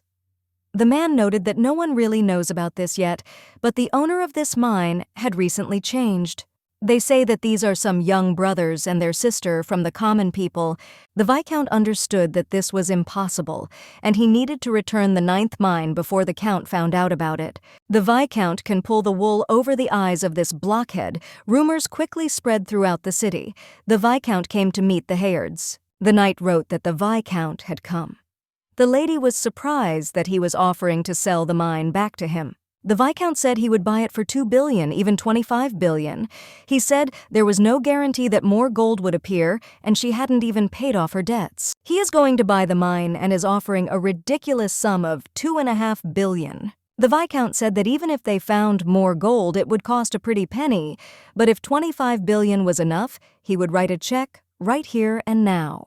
Robelia said that if they mined the gold properly, they would recoup the money in 6 months. It turns out that she looks like a fool to sell the mine for such a price, and it's such a pity. The lady also asked the Viscount to return to his place. He could not believe it because these people were newcomers who did not understand anything about business. At last he left, and the lady was very glad. The knight remarked that it seemed he still had a feeling of shame. The Viscount was refused and humbly withdrew. In Merdanian, things are going smoothly as required. Therefore, the Duke need not worry, and the knight also wished him good health. The Duke was glad because it seemed they were coping, and the butler was also very glad to hear about it. The shop assistant noted that the gentleman immediately noticed the beautiful item and added that it was the last one left. At first, the Duke did not understand what he was talking about, but then he remembered that he had chosen to give a gift and also to inspect it. The seller asked the gentleman who he was going to give this to, perhaps his girlfriend. Well, the gentleman said that it wasn't his girlfriend. The salesman pointed out that he just hadn't confessed yet. Jade started to say that it wasn't so, but the seller noted that he was still embarrassed, and no matter what he would say that this bracelet brings good luck. If you wear it, it will protect you from great misfortune and will be a great gift for a declaration of love. Suddenly the gentleman noticed a monster holding Robelia in its hands. The servants shouted for the master to move away, and Robelia was the master and asked for help. He immediately took out his sword. His other side asked if he would really save that girl. He must think about his curse. Not only will he not be able to save her, he will turn into a monster if he grabs the sword. And when the Duke becomes a monster, he will kill her with his own hands. The Duke woke up with a letter in his hands. Then he went out, and the butler was standing outside the door. Geralt told the master that he would not allow him because he had spent the last 15 days earning money because he also could not sleep. Therefore, the gentleman needs to rest because his body will weaken. The Duke turned to the butler and told him to get out of the way. At the boutique, Rose welcomed Count Ephelentia and his daughter. They closed for a break to serve the Count. The gentleman said that they had come to look at a modest dress that would cheer up his daughter, but he did not understand why no one was there. They wanted him to be comfortable and made room as soon as they heard he was coming. The Count was very happy and thanked him for this, and also asked his daughter how she was and whether her mood had improved. The saleswoman told the lady that this is the most popular style in Merdanion. It looks first class and at the same time can give a feeling of uniqueness. Therefore, she can recommend it with full confidence. Ina noted that this is really the first time she has seen a dress with such a design. The lady said that she was very beautiful, but immediately remembered her father's words that everything their family had was not her property. After that, he hit her in the face and said that he gave her all this. That's why her face immediately changed. The saleswoman offered to show me another style because the atmosphere had suddenly changed. Meanwhile, the Count also found a dress for her and asked how she liked it since Papa himself chose it for her, so he asked her to try it on. When she tried it on, he couldn't believe that it was his daughter because she was very beautiful. The Count also asked them to bring the dress she was looking at. The saleswoman said they would show more, but asked her to wait a minute. The father asked if she liked the dress. She said it was when he raised his hand to stroke her head, and then she remembered that moment again. He noted that he was making money for his daughter, all in order to make her daughter happy, so she asks to listen to Daddy and fix one little thing. That's right, he behaves as before. It's just that that incident made Father very angry because she behaved incorrectly with Her Majesty. Aina realized that it couldn't be that her father, who treated her so well, didn't love her. She couldn't hide such mistakes anymore. The saleswomen were grateful to the gentleman for choosing their shop. The Count noted that they had worked hard, and thanks to them, his daughter had fun. They also asked the Count to accept their congratulations because she had heard that gold had appeared in the 9th mine, and this was Effalentia's business. So they started congratulating each other that after 7 years a new gold mine had been found. His insight could not be surpassed. The Count was in complete shock and asked again what she was saying. The Viscount didn't understand at all how to tell the Count the man really wanted it to just be a dream. Or better yet, faint. Suddenly the man met the Viscount and said that the Count was looking for him. Gold appeared, and what's more, the deposits were larger than those in the 2nd mine. The Viscount said that he came to them and offered $2.5 billion to buy it out, but was categorically refused. The Count grabbed the mug and threw it near the Viscount, shouting that he was a useless cretin, because he just ran away from them, and now says that the value of the mine is even higher. He did not understand at all how they could develop it, so that in a week gold appeared. How many hundreds of millions did he invest there? And still just 5 years ago he was a laughingstock because of the 9th mine, because he went into a huge minus. And now the puppies who know nothing are getting it for free. The Viscount began to ask for forgiveness because he thought he had made a mistake. The Count asked him to check again whether their family had really gone bankrupt. If not with money, then he will find another way to get everything back. Joel asked Jeremias where to put the development document. Then he asked him to give it to him. Robelia suddenly looked at her hand and realized that she was not wearing a bracelet. She had no idea when she had managed to lose the bracelet that the Duke had given her. She remembered that she was attacked then, and it was probably because she was suddenly grabbed by the arm. Mary asked the lady if something was wrong, and the lady said that she wanted to go get some fresh air. Good thing it's nearby. Robelia said they'd finish the rest of the work when she got back so they could take a little break now. The girl asked what she was saying. She would just count the volume of production, and that would be it after all. She called her a good worker. The other guy told her not to get cocky because he was almost done too. Mary told everyone to rest because they could do everything later. I was grateful to her, and when I walked down the street, I was able to find my bracelet.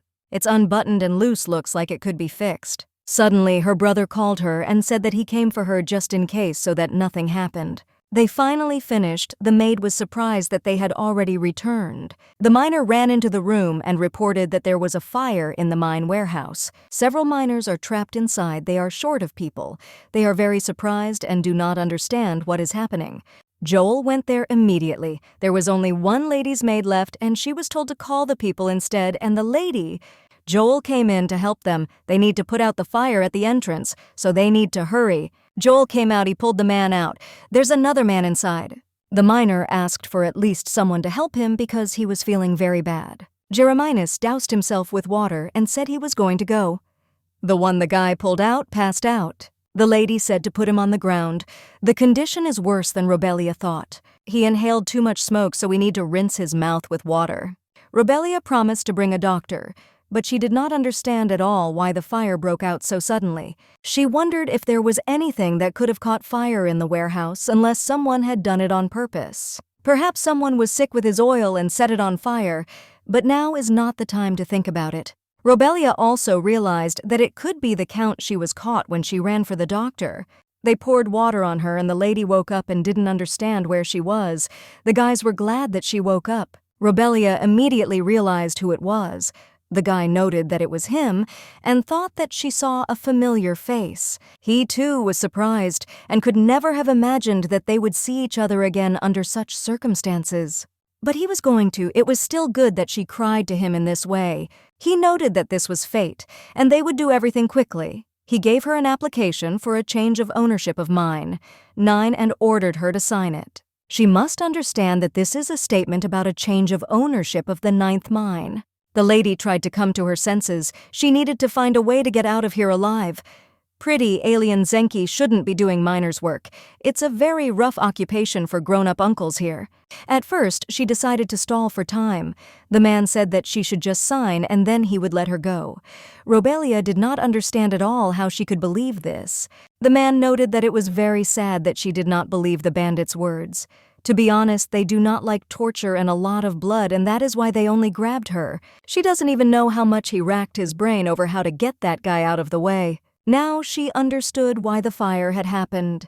According to the customer's terms, they had to get a signature on the contract, and that was it. That's why she shouldn't take him out, and that's why she needs to sign. They won't be able to take the mine away that way anyway. The problem is that she might not survive. He needs to remain so carefree. Robelia said that was good. The man remarked that it was excellent, so she should sign and then they would go their separate ways. The man noticed that she had tried so hard, and now he ordered her to be gotten rid of. The man apologized because shutting her mouth was also the customer's condition. The man attacked her with a knife, but the lady threw him away and fell. The guy noted that they said they would let him go right away. It's good that it turned out that way. He also prefers doing it with his bare hands. He began to strangle the lady, and awareness was leaving her with every second, but suddenly someone hit that man. It was the Duke of Parado. The lady was very surprised, and he immediately turned to Robelia. There is no one else left inside. His condition is better than Kelvin thought. Luckily, he wasn't badly hurt, but it's really weird nothing here should have caught fire. This is the first time in 30 years that the gentleman has heard of a warehouse catching fire. Geraminis asked if this was really the first fire. He confirmed it, and added that the warehouse only contained pickaxes, so it was not entirely clear what could have happened there. If a spark flares up, it will immediately go out. The fire itself could not appear in the warehouse, so it is something else. Suddenly, the knight asked where the lady was. Mary told him that she had gone to get a doctor. It seemed that she had not returned for too long. Geraminis immediately ran in the direction the lady had gone. He urgently needed to find Robelia. The Duke asked the lady if she could stand up. Robelia confirmed this and said that she was very grateful. She told the Duke that it was the mine warehouse, so it could only be opened from the inside with a special key. The kidnappers must have taken him. They're unconscious outside. The Duke put the mantle on Robelia.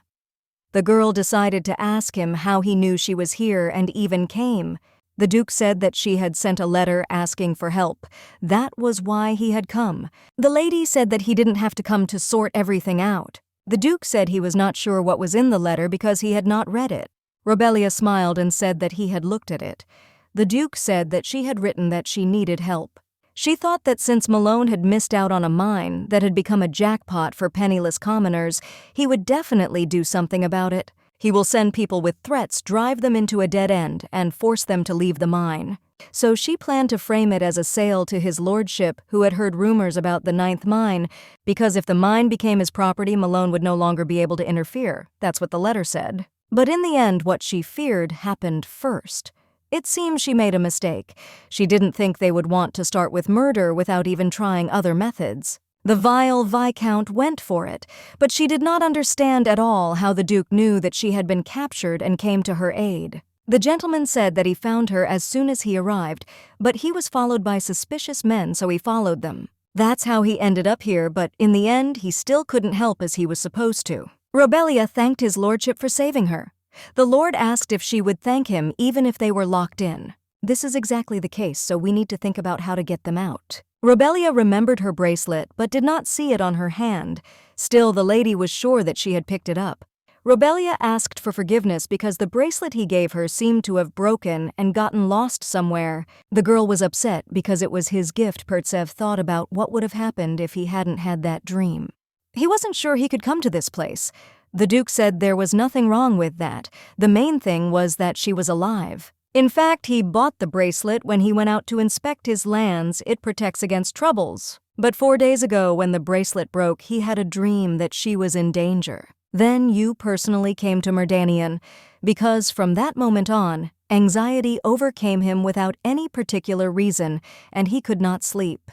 So he wanted to make sure that she was not in any danger here, and thanks to her help, he did not have dreams. Well, this time, in his dream, he helped her. It's just amazing. The Duke thinks that this vision also happened because of her magic. It seems that he couldn't sleep well. She is very sorry. Her magic really did disturb the Duke with its attention. To perceive this situation rationally, it is truly incredible. The lady noted that it was amazing, and also noticed that it seemed like someone was coming. It was the knight's voice. Mary and Silverstone were with him. Gereminus was very glad that the lady was safe, and also did not understand at all what His Highness the Duke was doing here. Robelia asked the chief if everything was okay with the miners. He confirmed it and said that they had settled everything with the warehouse safely. The chief could not believe that the lady had been kidnapped by kidnappers. He should have been more vigilant because what would happen to her? Silverstone is ashamed to even look her in the eye. They all ended well, so the lady is grateful that they were so diligent in looking for her. The maid said that they were really worried. Gereminus told the mistress that she had dropped a bracelet on a forest path. They found the tracks of a cart nearby and followed them. The lady was surprised when she saw the bracelet. He saved her twice. He also hates to tell her this, but there are signs of arson in the warehouse. Robelia noticed that the kidnappers immediately said that it was their doing. Therefore, the lady decided that it was necessary to find out who was behind this. Robelia sat with the gentleman while he slept. She no longer had such a serious face as before. Gereminus informed the mistress that he had cooked soup for her. The maid added that she had missed breakfast. This time she should eat well. The Duke would also be worried if she didn't eat anything. Robelia was very grateful and said that she would eat everything. Mary began to think that something was wrong, so she asked the lady if she was okay. Robelia said that everything was fine. She only has a bruise. More importantly, she's worried that the Duke hasn't woken up yet. Gereminus added that he was a duke after all, so she shouldn't worry too much about him. Besides, due to the effects of the curse, he hardly slept for a very long time. In a few days, he will recover and wake up. Robelia thought about the consequences of the curse. In the original, very little was said about Jade's curse. The curse the mage cast was truly terrible. The nightmares soon became reality, and even after waking up from sleep, he continued to feel like a monster. And if he lost consciousness from helplessness and fatigue, he suffered in a nightmare that seemed like hell, that Jade had no chance to rest. Fatigue accumulated, and when the body reached its limit, the curse knocked its target into a coma. The more time passed, the more a former man lost his will. He irrevocably became a monster and died quietly in his sleep. His condition has not worsened much in 2 days, so the lady can save him. There was such an appeal because the lady thought that complications had arisen. Since he did not wake up, Robelia would like to disperse around the aroma that promotes sleep. She also asked her maid to buy what she wrote on the piece of paper at the market. Mary told the lady that she could be counted on. Therefore, the lady was very grateful to her. The maid also asked that she be sure to eat the soup. Gereminus turned to the lady and asked if he could help in any way. The lady noted that he had taken the uniform of the knightly order with him. The gentleman said that this was so, and he had taken it just in case. Robelia asked him if he could go out into the city with her for a short while. Because now we need the image of Gereminus. They discussed the plan with the superhero in advance. The lady decided to prepare everything before the Duke woke up.